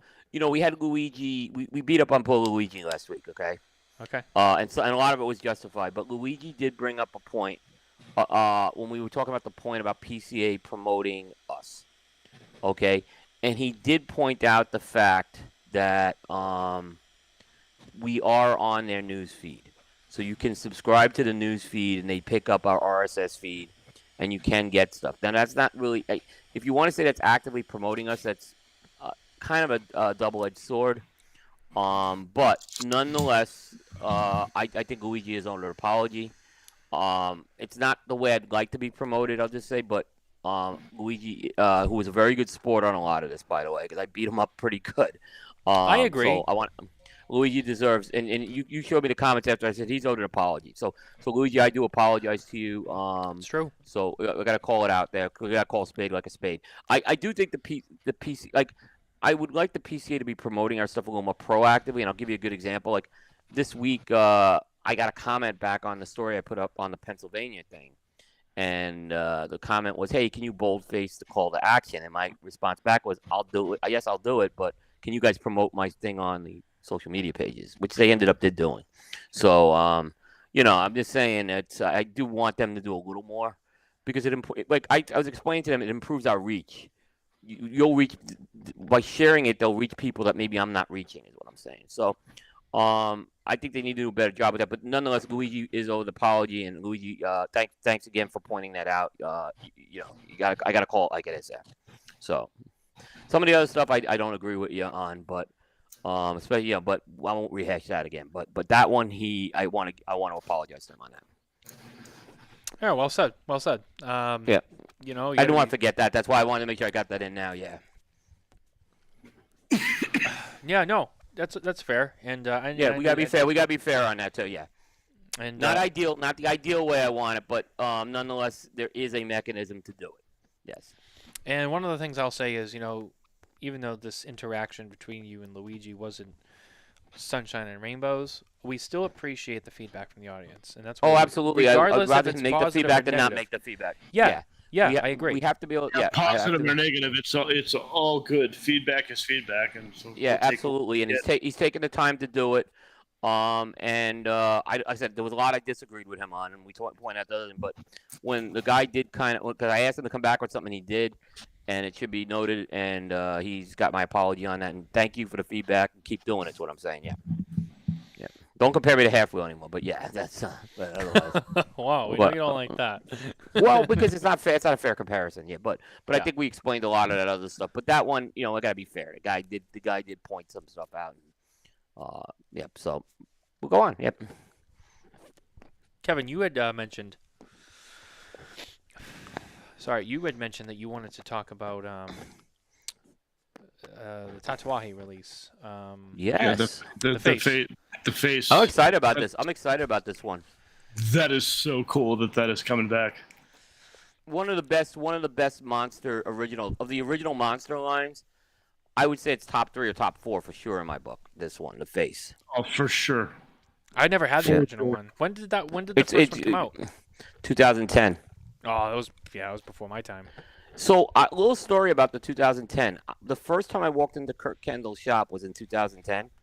I was in Boston, and I drove up there, and the guy, about 5 minutes before I got in, they sold the last of the faces.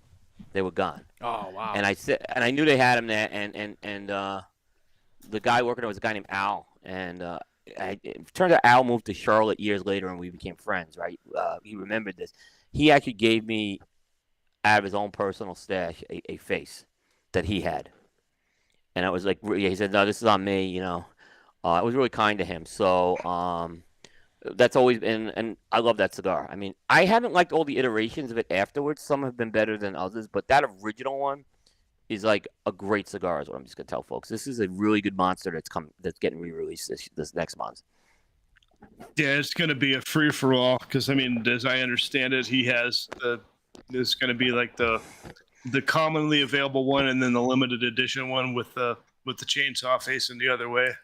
So one's more limited than the other, right? We had a little question on that KMA this morning. I think it's like the black and the red boxes they did last year, right? Well, that and then the Frank redo where you had the right and the left to actually make Frankenstein's face. Yeah. So one, I mean, I believe if I'm not mistaken, I mean, correct me if I'm wrong, but I think one set of those boxes was actually numbered, and then the other ones weren't. Well, right. The artwork that Pete did on this one is beautiful. That's one of them looks like he's giving the finger though with the chains. I'm game, Chad. That was awesome. Watching that in KMA this morning because it looks like he's giving the finger. It does. I mean, that was my first reaction too.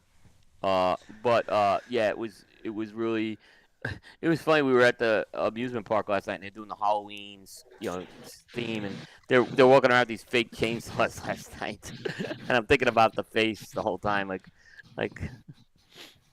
I mean, just the Monster series as a whole. I mean, just what a hit that's been.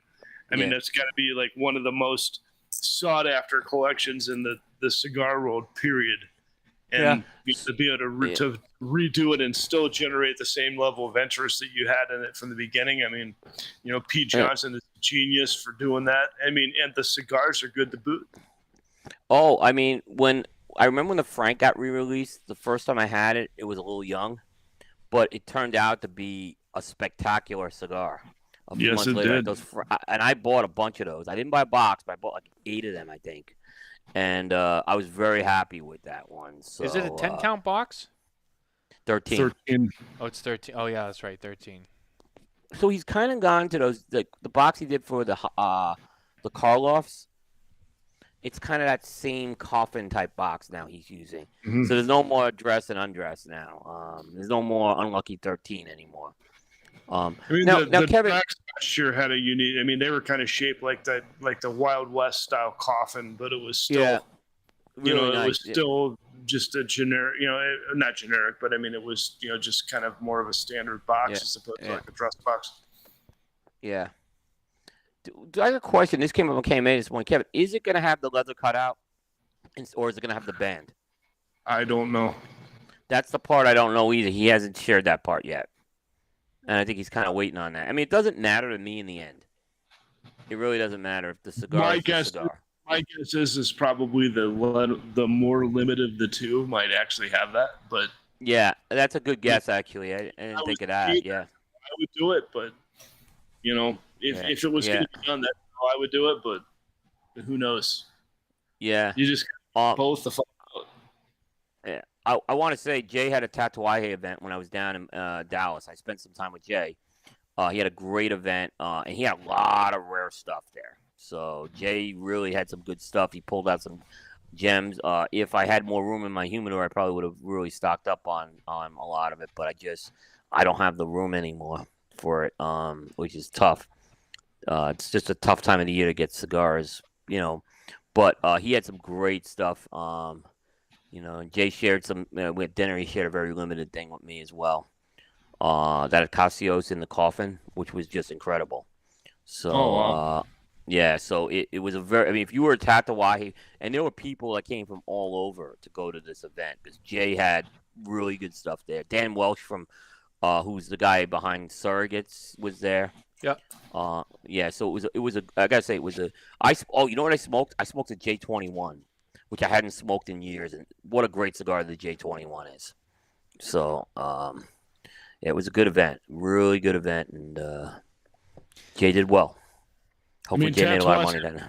Tatuaje is a brand that basically you pick it up, the chances are it's going to be a good cigar. I don't think I've ever had a bad one, no matter what it was. I wasn't a big fan of the Hibarus, but for the most part, yeah. I mean, I think the blue, the Verico Blues were great too. Mm-hmm. Yeah. I'll tell you that. I know Tatuaje is just a brand that it's one of those brands, man. The last couple of years, they haven't let me down. I mean, they've been on a roll as a company. Real hot. Real hot. I mean, the Monster Mash series I thought was pretty good that they did as well. Yeah, I love that. That was a lot of fun. Ben went through the Advent calendar. He smoked every cigar in the Advent calendar, and what was really cool is there were unique sizes of existing blends that they had put in there. So I know he was very high on that Advent calendar. Yeah, Barb and I actually got to enjoy those. It's like I bought 2 of each, so that way we could each enjoy them all, and it was neat being able to smoke through that. Ben did a video on every one of them, which was really cool. Is Pete not doing that this year? I don't think there's an Advent calendar this year. Because you know what? You're right. I didn't see one at the trade show. And I feel like if there was, we would have seen it. I think the Advent calendar thing has kind of run its course for a while. I see Oliva. I think it'll come back. Oliva is doing one again. I didn't see that. I didn't see it at the show. Did Oliva had one at the show? They debuted a European version at Intertabac last week. Okay.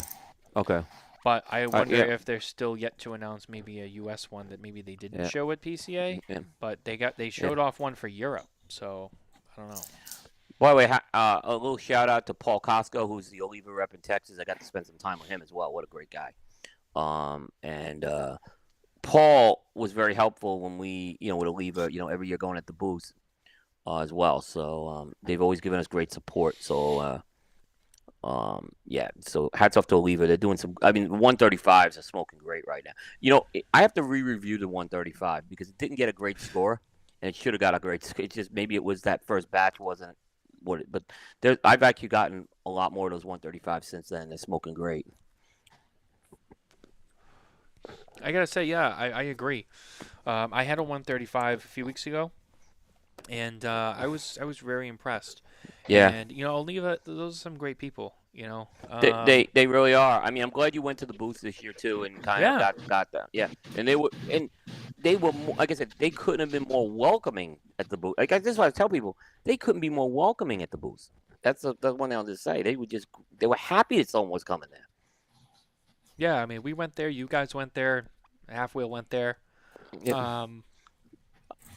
I think the Dojo guys did go there this year to give them their due. They did go there this year, but I didn't see a lot of other people go. Yeah, but their coverage was a little different. They were doing more, like they were doing more of the Instagram reel type coverage, but they still were there. So right. You still were there, and they still did it. So good for them. Yeah. I know Matt Ty's been here throughout the show. Matt, I don't know if you guys made it over to Oliva. Matt, go to Oliva next year. We'll connect you to who you need to get connected to. Yeah, seriously, it's a boost you shouldn't Did miss. they not go? Did they not go? I don't know if they went. If they, I was gonna say, I don't know if they went. I didn't see it on Oliva video, but if they didn't go next year. Talk to Matt, or I will get you. We'll get you who you need to talk to there. Yeah. Trust me, you won't get blown off. Is what I'm telling you. You absolutely won't get blown off. Yeah. It's just you have to know who to get to. That's very true. That's very true. And that was the hard part of knowing who to get to. Yeah, we knew Paul Costco. That's how we had originally gotten through there. But he hooked us up. They have now a marketing person there. So, and I have her contact info. So. Yeah, he said we did not, but we want to. Yeah, between me and Coop, we'll make that happen for you. Yeah, Matt. Honestly, it's worth your time. This is not I've gone in the last 3 years. They've been very helpful. I'll tell you, the traffic we got on Oliva on our PCA coverage was. They were our third most read boost. It was outstanding. Yeah. Yeah, they were our third most read boost. So, and again, they didn't have the big star there or anything like that. You know, because Corey was running around. I didn't see Fred there. So, yeah, I mean, but nonetheless, they still got traffic. Absolutely. Look, it's a big brand. You know, everybody I know. I had someone. I had someone that I work with and went to trade school with. We keep a sampler with like all the different blends in it, and I was like, oh shit, look at that. And it's like, you know, I'm constantly like hearing from people who are just like, oh yeah, have you had those Olivas? And I'm like, yeah. Or my favorite, that have you had the Olivias? And I'm like, oh yeah, I know about that. But you know, the other thing is, yeah, I'm gonna buy the $300 cigar, by the way, to review. I'm gonna buy one. I'm gonna only review. I'm not gonna buy two, but I'm gonna buy one. I'll disclaim it. That's only gonna be a single cigar review, but I'm gonna buy it. You know, because at first when I saw that presentation in the pictures, the pictures didn't do it justice. When you saw that when you saw that release at the show, it was a completely. When you see it in person, it's like, this is really stunning. I agree. I agree. Yeah. Yeah, and they have the Daniel Marshall gold on it and stuff. I think it's only half, though. Isn't it only half gold? Not that it matters. But... It's half gold. It goes up halfway. Yeah. Yep. Yeah. Mm-hmm. Matt, I never had to smoke. You need to send me one of those to review. Yeah. We'll make it happen. Make it happen, man. Because I'll tell you what. That it's a little. I know it's a little more of a limited cigar, and sometimes they don't do as well. But Oliva is Oliva. The Davidoff Oro Blancos, I did review that, and it's one of my most read reviews. So, and that was half. That Oliva is half the price of a Davidoff Oro Blanco. So, yeah, Oro Blanco is $500 per cigar. Now it's 600. Now it's 600. Yeah. Oh, it is. Oh, I didn't even realize it. They raised it. Oh yeah, they raised it to 6. I've had the privilege to smoke that cigar. I'd say it's the second best Davidoff I've ever had.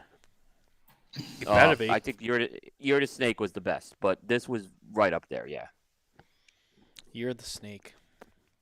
That's. I guess we're gonna see that in a couple of years again, if Davidoff redoes, because this is the last of the Zodiacs. The Dragon is scheduled to be released. I do know that there's a Dragon. They actually did release a Dragon in 2012 to Asia, and it was just a very simple packaging with white bands. I think you're going to get the full Davidoff treatment now with this. I already see a few retailers starting to post it on their sites. So, but did they announce it yet, though? They haven't announced it, but I'm sure they're already going to their retailers to order it. Yeah. Right. So that's why it's on the sites. Yeah, I'm looking at. I gotta do some research on this one. I really enjoyed the Year of the Tiger. My only complaint there was it was just so small that I didn't like your. Yeah, I didn't like your Tiger, but I love the presentation. Yeah. Yeah. I like the flavor of it, but it was just over too quick. I mean, that cigar, less than an hour, it's gone. Yeah. I heard a lot of I heard a lot of mixed reviews on the Tiger and on the Rabbit. I was not high on either one. The Rabbit, I was really not high on. But some people love the Rabbit. Some people really liked it. I didn't get it. That was like a Solomon, wasn't the Rabbit like a Solomon? Remember? Not really a Solomon, more like a Perfecto. It kind of had some tapering. Oh, okay. They did 2 Rabbits. They actually did 2 Rabbits this year. They did a Gran Toro for the flagship stores, which was a lot more limited. I didn't get that one. Yeah, I had the Perfecto, whatever. I mean, I guess whatever the shape was, and I'm kind of with Coop. Yeah. It was like, Yeah, It got an 86 on Cigar Coop, that one. But I couldn't recommend that cigar, unfortunately, not at that price point. But there are, Davidoff had some. I mean, I agree with you, Matt, on the LE. I think the LE was pretty good this year that they did, the Black Label LE. Yeah. Yeah, and I remember I had not this year's. Was it last year's? The LE from 2022, I think. That was the Black Label. Yeah, that was last year. That wasn't this year. That was, but I reviewed it. It came reviewed this year. Yeah. That was a really good cigar. The first one first one I had, I got from. I was at Kevin's house, and we were out back at Kevin's house, and because I think Kevin, did you buy a box of those? I did. And you gave me one, and that's the first one I had, and I was like, and I sat with you, and I smoked it, and I was like, damn, this is actually really good. It was good. Now I have smoked the 10th anniversary. I wasn't as high on the Nicaragua 10th anniversary. Really? It didn't smoke like a Davidoff Nicaragua at all. It smoked, I don't know, it just was very average. I expected more from that cigar. Yeah, I've been curious. That one I haven't sourced yet, and I was curious because I always try to get my hands on the LE Davidoffs because typically I don't, and then I smoke one and I'm like, damn it, I should have bought a box. So that's they go fast sometimes. Yeah.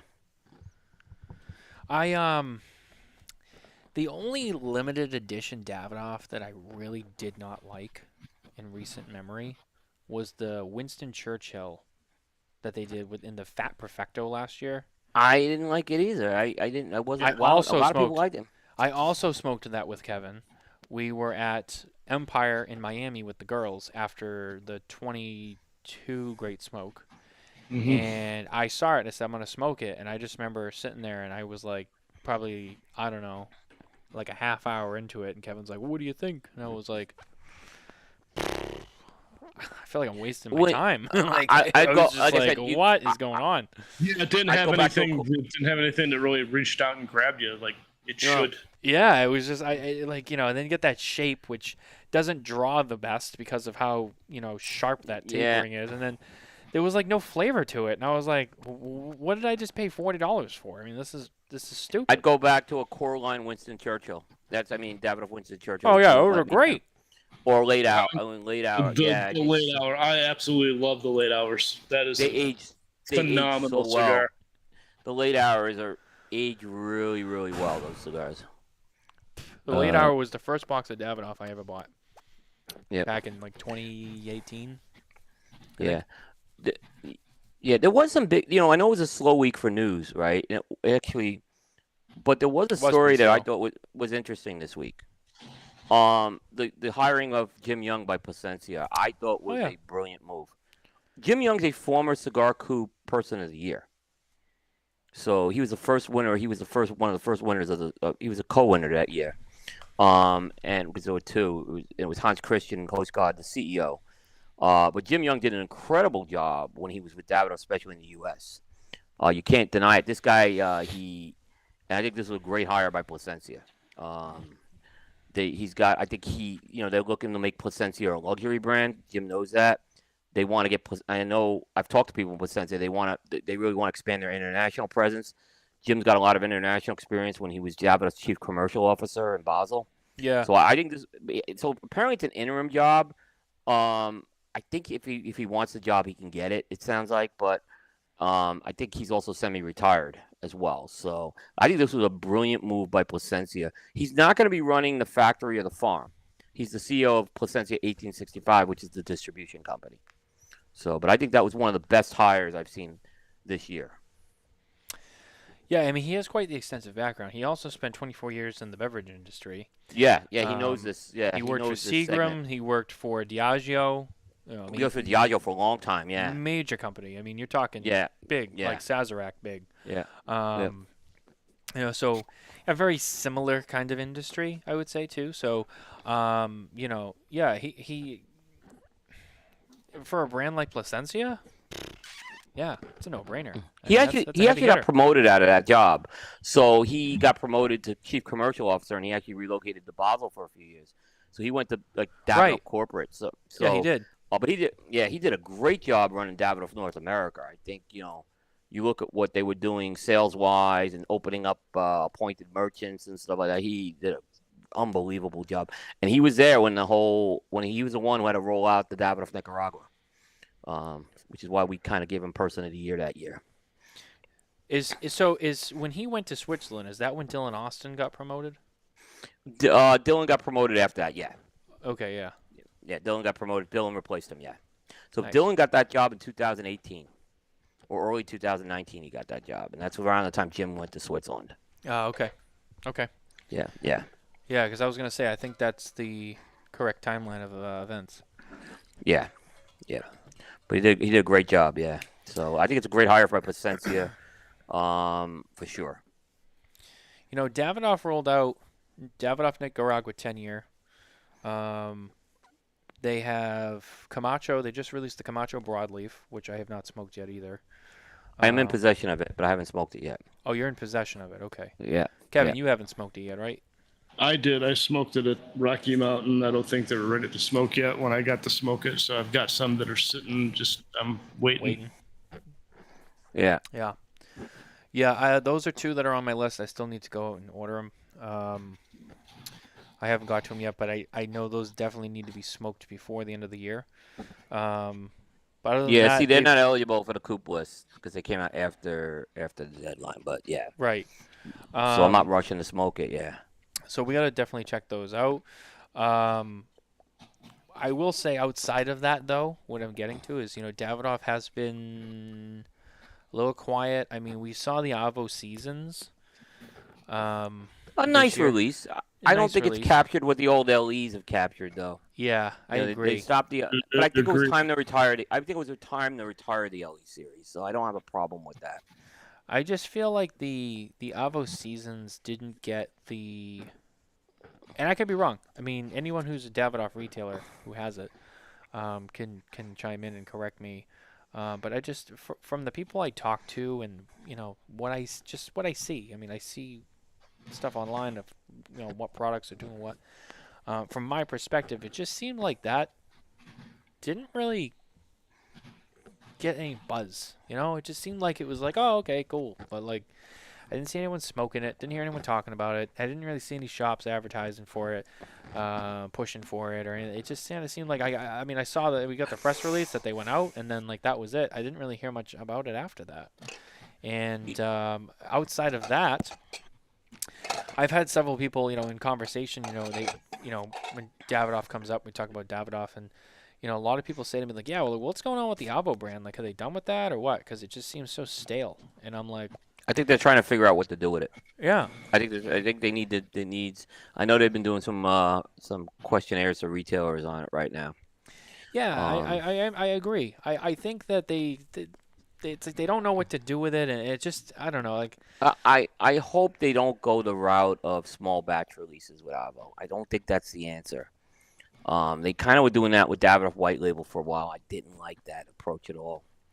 I think they need to really resurrect the Avo core lines. It seemed like when they brought back Avo Maduro, they were on the right path with that. I think they just need to put a little more investment in the core lines with them right now.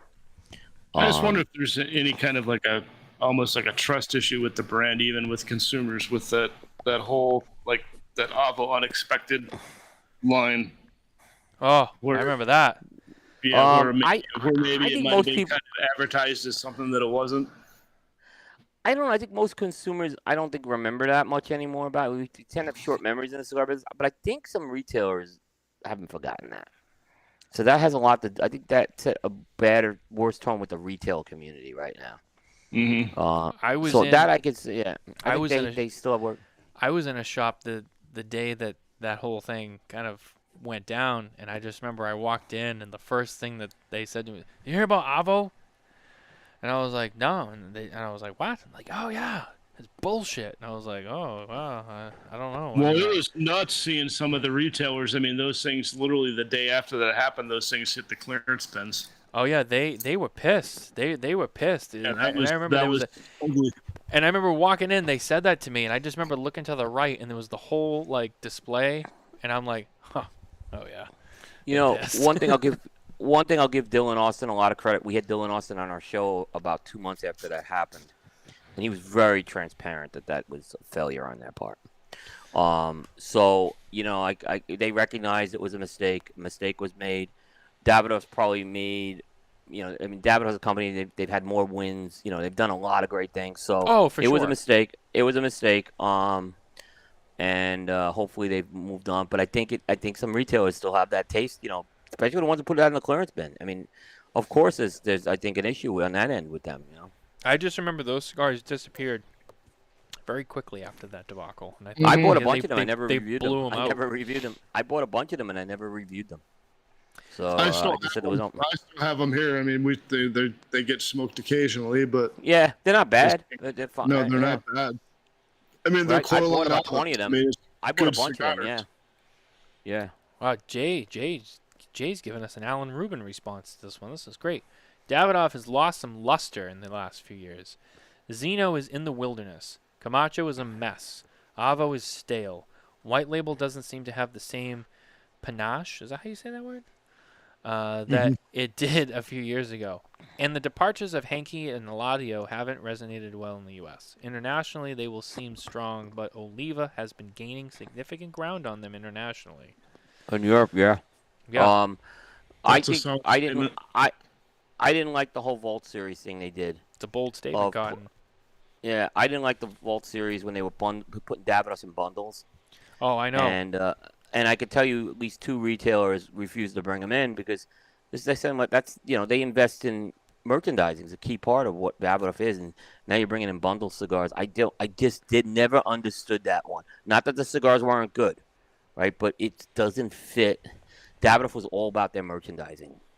Much like Perdomo was very focused on merchandising, Davidoff was and that just flew in the face of everything. Now that Zeno Nicaragua is one of the most read reviews I ever had on a cigar show. A lot of people read that review, so I just didn't like the fact they called it Zeno, because Zeno was actually more of a luxury brand than Davidoff when it came out. It was meant to be really ultra premium. Yeah. Yeah, and then they went out with this like fresh pack thing, and they were reaching a different segment in the market, but they were using the Zeno name, which I didn't like. Right. It's like, does Lamborghini come out with a 4-door compact sedan for $35,000? No. Like they're coming out with cigars that were really designed to be like when they acquired Cusano. I thought the whole point of when they acquired Cusano was going to be Cusano was going to be that brand, and Davidoff. It never really worked out like that. And Cusano, that's like a catalog brand. I mean, they're good cigars, and they're inexpensive cigars. They're good cigars. They were always good cigars, going back to when the Cusanos owned it, Joe and Mike. So I don't know. I feel like it might be time for them to sell some of those non-Davidoff brands, like Avo. I don't know. I wouldn't sell Avo. I'd sell Camacho before I sell Avo. I'd sell Camacho before. You'd sell Camacho. Why would you sell Camacho? I think because you could focus more as a DR company. Okay. And you would streamline you a lot more. You just focus everything out of what you're doing in the DR. That makes sense. That would be my feeling on it. I think Camacho. I like what they've done this year, coming out with the broadleaf. I do think that was a good move with Camacho. It's the most exciting thing I've seen from Camacho in a while. So I'm excited to smoke that cigar. I think they've done a good job with making Camacho an international brand. They don't get the credit for that, but Camacho has become it wasn't an international brand like it is now 10 years ago. It's much more popular overseas. So they do well with it overseas, but I think it's also I think they can get money for that. Jay said Davidoff should buy AJ. That would be exciting. I don't know if I see that happen. I don't see AJ buying. I don't see AJ selling. Yeah, I don't. Yeah. I don't know. I just don't see them really unless they. Yeah, I mean they get tobacco from AJ. I can tell you that AJ tobacco in the Nicaragua. So AJ's tobacco is in the Nicaragua. I've seen the bales. So. Right. Yeah, if you go in the factory, you'll see the AJ bales in there. And I asked, and I said, "Yo, we use AJ tobacco." Wasn't like a secret. Yeah. Very interesting. Another thing that I wanted to bring up, this is still kind of cigar related, although not really product related. This is more of like a lighter note thing that I think could be fun. Anybody follow the saga with Mickey Peg this week? The baggage saga? Mm-hmm. Not really. I mean, I saw him complaining his bags were lost, but I didn't really follow it all that close. So apparently his bags, he lost his bags at the airport, and then apparently they got stolen, and there was cigars in there, and people were selling the cigars to retailers. Or they were attempting to sell them at least. Oh, I didn't know that. I didn't know that. I knew he had it. I knew his tag was saying where the bags were. They were at a residence. Yeah, he said that he went to a couple of retailers in the Philly area, and the guys had been there trying to sell his cigars. Yeah. Wow.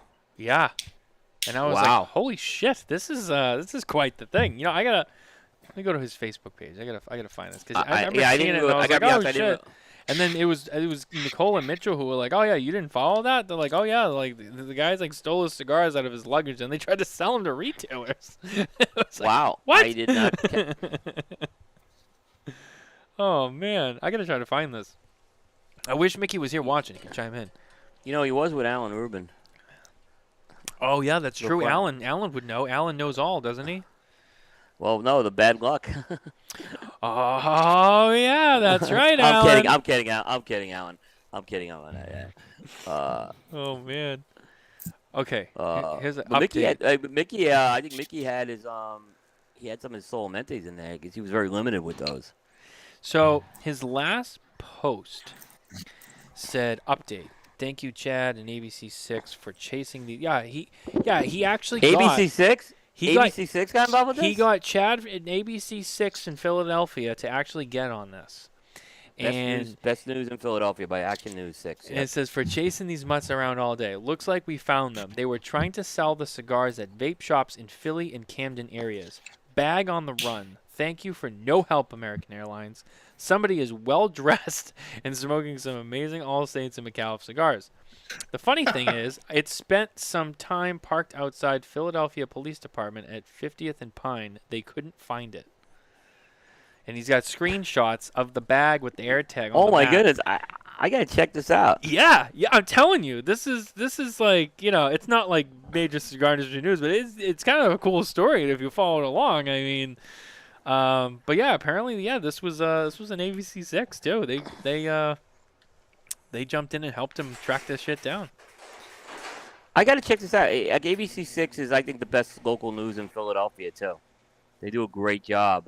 When I lived in the area, I'd always tune into Action News at night. Yeah, he made another post and said, "Okay, American Airlines, is this whack-a-mole? My AirTag has my luggage all over Philadelphia and back to the airport and back in Philadelphia. Thank you, Chad of ABC News, for chasing my luggage all day." Okay, so here's my question. If you're the guy stealing this bag, what's the first thing you would do with that tag? And you see that? Wouldn't you pull that tag off? Well, that's if you can find it. I mean, you can hide it pretty well in a suitcase to where. Oh, okay. Yeah, you can hide them. But assuming I have mine, because I have AirTags in all my bags and luggages and my equipment cases and everything. And in my suitcase, in my equipment case, I have them taped under the liners.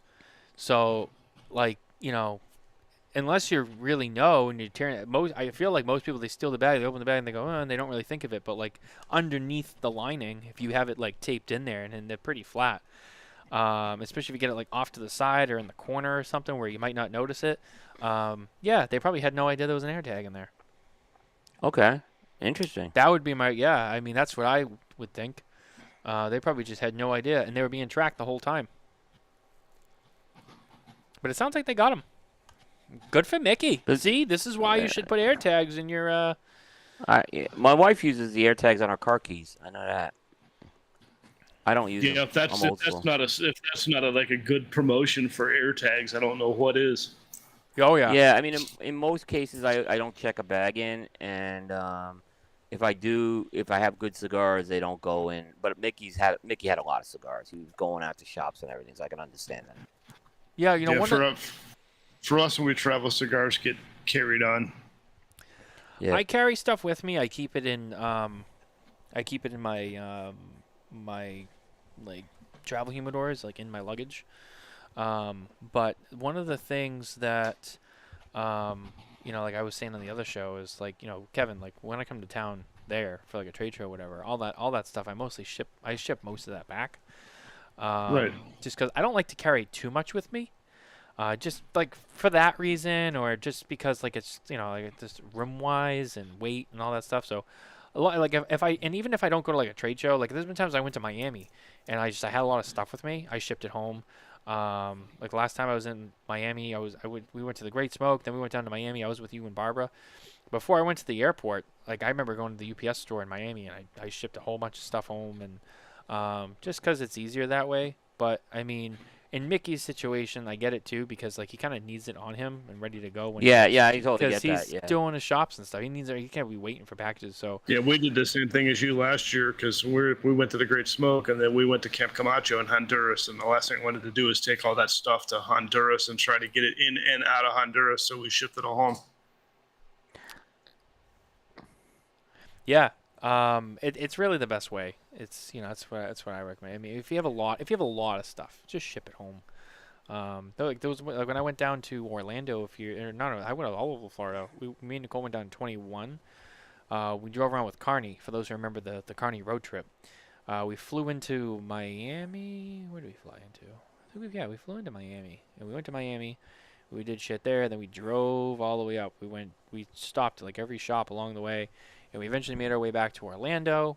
And we were with John where he lives. And then we went to Corona. We bought a bunch of stuff. I remember before we went home, like I had a whole bunch of stuff, and I was like, I'm gonna get this. I'm gonna bring all this. I bought boxes of fucking everything, and I just remember like I'm gonna get this home. And I went to go to the airport, and I was like, this sucks. And I just remember saying, never again. I can't my bag was over the weight. I had nowhere to put it. I had to pay I'm like, you know what? Fuck this. I'm just shipping it home. Like this is just too much.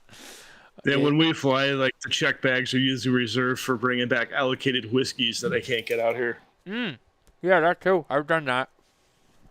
Usually when I go to Vegas, I come back with Room 101 gin, Smoke Wagon, and I actually find Weller out there pretty good. So I'll usually grab all that stuff when I go out there. You find Weller here? Yeah.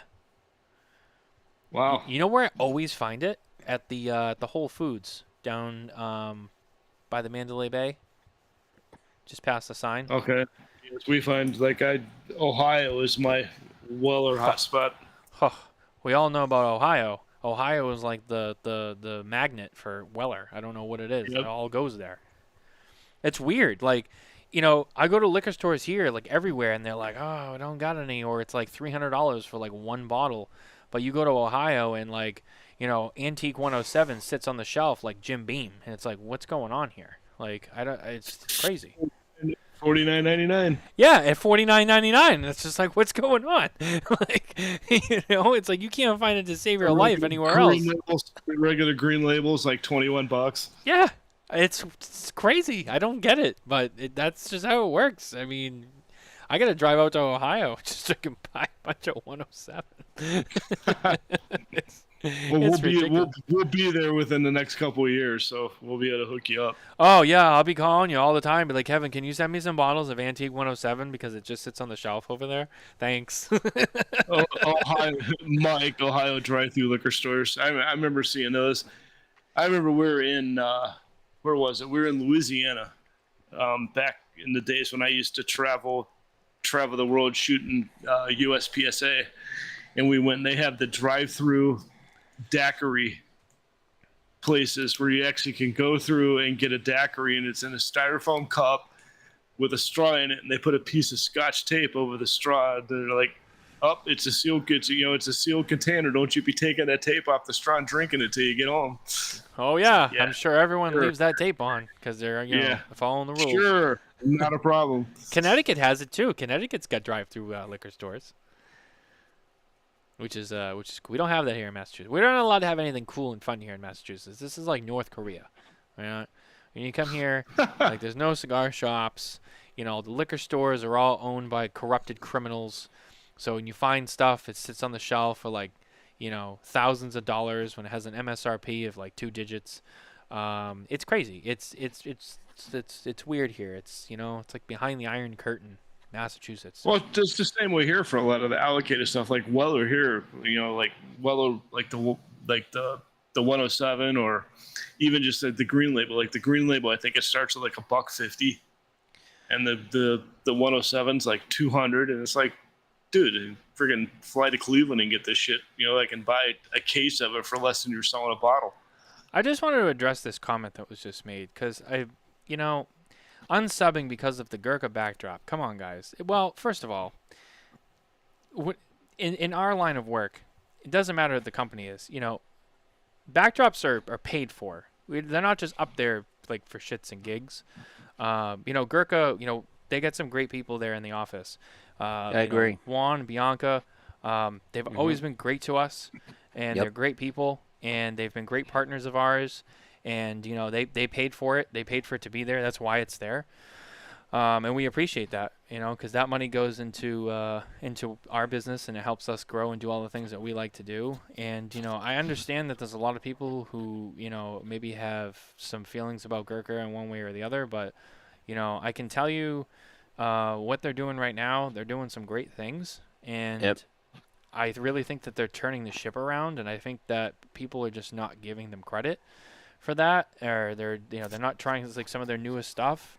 And it's something that I've brought up with Juan multiple times on the show, So like, hey, all this hate talk against Gurkha, let's clear the air, like as a major part of that company who represents it every day, And he came out and said, yeah, we've made some mistakes as a company, and we've done some things. We licensed a lot of our things out that we had no say on. Big part, right? People don't realize that part. Yeah. Yeah. The stuff going to Cal was licensed stuff. It's a little different. Yeah. Yeah, and I mean, it's later. Yeah. Well, I mean, look, if you don't want to watch the show, that's fine. I look, just because of the Gurkha backdrop. I mean, that's your choice. But I just feel like it's just I don't know. There's a Gurkha review. I have a Gurkha review coming out, and if it performs how it did in the pre-smoke I did with it, it's potentially top 25 candidate for the list. They are doing some, and it's a Collection Especial. Yeah. Which was a really good release they did. I'm critical of TAA cigars, but they knew how to do a TAA release. They packaged it beautifully. It was a good cigar for the TAA. I gotta just again, I agree on all those sentiments. They're doing some good thing, and they discontinued a couple of cigars. But I wouldn't take that as Gurkha. I think they had to make room for other stuff, and those were stuff probably that more they're trying expensive to use cigars to for like them. improve the brand with. Yeah, I think the problem is those cigars were being made at Aganarsa, and they were a little more expensive. They probably just didn't have, the margins that they have on some of the other cigars. I get it, but sometimes when you discontinue a cigar, that's a sign of strength more than of weakness, is what I would say. I think they're doing all. I think Matt, I agree. They're doing. There's Juan and Bianca have been tremendous over the years to us as well. So, and when I give them a bad review, I don't get the phone call from them. They take it, And they've had some less than stellar reviews. They've had some good ones though. So, I agree. I mean, look. I mean, it's just I don't know. I mean, it's just. Look, I mean, at the end of the day, I mean, if you don't like agree with the brands, that's fine, and I understand. But I thought they've had a couple. Tranto was a big miss for me, the 30th anniversary. Now they have the 35th, so. But I think Tranto was a big. I don't like miss for me. I just don't like being faulted for having a good relationship with the brand, and No, it's part of what we support, and they support what we do too, because that's why Kevin's sitting in front of it. They sent a check, so. They believe in what we do. One of the most bashed brands, probably, like just from chatter in the industry. But I mean, some of it maybe is deserved, but I mean, a lot of it isn't. I mean, it's just hearsay. To Coop's point, they definitely have had some great products in the past few years, and Juan's a great dude, and if it wasn't for them, I wouldn't be able to be here. So. Yeah, it's very important. true. And look, they do other things besides sponsor for us. I mean, they give us press information. They're very responsive on that stuff. So yeah, they I think they're definitely, I think they're working to get better cigars. I think some of the Revenants they did were great that they did. I think they're getting back to a little more of the Gurkha style packaging this year. If you noticed at the trade show, and I think that's important for them. They were always known for their packaging, so they shouldn't get away from that. So they got away from it. I think they were just trying some other things. But now they're kind of getting back to some of that, and I'm looking forward to trying those cigars that they're coming out with this year at the show. So the Year of the Dragon. I just spoke Year of the Dragon. Actually, it's pretty good. Yeah. Yeah, I agree. I have the Year of the Dragons, and I have the 35th anniversaries, actually right here. Yep. I got the Beauty anniversary right in here. Yep. Right here. Beauty back in its day was a great cigar back when they originally came out. Yeah, they're all right up on top. You got the Gurkha Ghost Connecticut, Collection Special. Well, I wasn't big on the Ghost Connecticut, but a lot of people liked it. So Grand Age 2 for the money is a nice, nice. What a value that is! The great value. Cigar. Yeah. Value cigar. One of my favorite Gurkhas of all time is the Ghost Angel Tubo. Oh that yeah. thing is what a great cigar, and I mean that cigar. I mean, it's like the wrapper on that thing is literally like charcoal black. It's crazy, like how dark that cigar is. But I mean, what a good smoking cigar. Gurkha Ghost actually made my decade list of the top cigars of the decade for Impact, the Impact list, because that was a monster hit for them, sales wise, monster hit. And they have and Juan and Bianca came on the show in January, and when they first announced their Ghost Connecticut, they asked if they could do that on the show, and I said yeah. We talked about it, and they said the Ghost brand is like our biggest workhorse. I mean that brings the money in, and they're expanding on it with the Connecticut shade, like a no-brainer. I mean, the Gold was an underrated cigar by them, and they'll tell you I think that one kind of got a little lost when they were doing some stuff. That was the second one they did after the original Ghost Maduro. Good cigar as well. Mm-hmm. So I agree. So yeah, I like what they've been doing for sure. Gurkha Nicaragua is a great everyday cigar. They make that Aganorsa. So but yeah, I saw that, and and look, people have their opinions, and I respect that, because I think everyone deserves that right. But I mean, just don't bash us, because we've done a good job with our relationship with them, and they wanted to be a part of that. So they want to be part of it. They know it's important to keep stuff like this going. Yeah. A lot of our sponsors are, they want to obviously get value of what they're doing, but there's another part is they want this medium to continue to flourish. Mm-hmm. So they understand. A lot of sponsors have made long-term commitments to us on that. And look, we don't have to like every cigar that a sponsor has. So, that's true. It happens. I mean, like I said, Davidoff has been a sponsor of mine on the website, and I didn't give the Rabbit a great review. It just happens sometimes. So. But yeah, that's all. I wanted to say that. I saw that, and I just was kind of like, I mean, I don't know. I just didn't think that was a great comment. What almost even begs the question is I mean, I know, I hear a lot of negative and a lot of bashing about Gurkha, and it almost makes me even ask the question is some of the people bashing, have they even smoked them, or are they just bashing them because I hear everybody else bashing them, so it's just they get bashed. It's almost like Nickelback syndrome, right? Everyone always shits on Nickelback, but it's like, how many of the people who are like, yeah, Nickelback, man, they suck, and it's like, have you ever even listened to them? Have you listened to them? Yeah.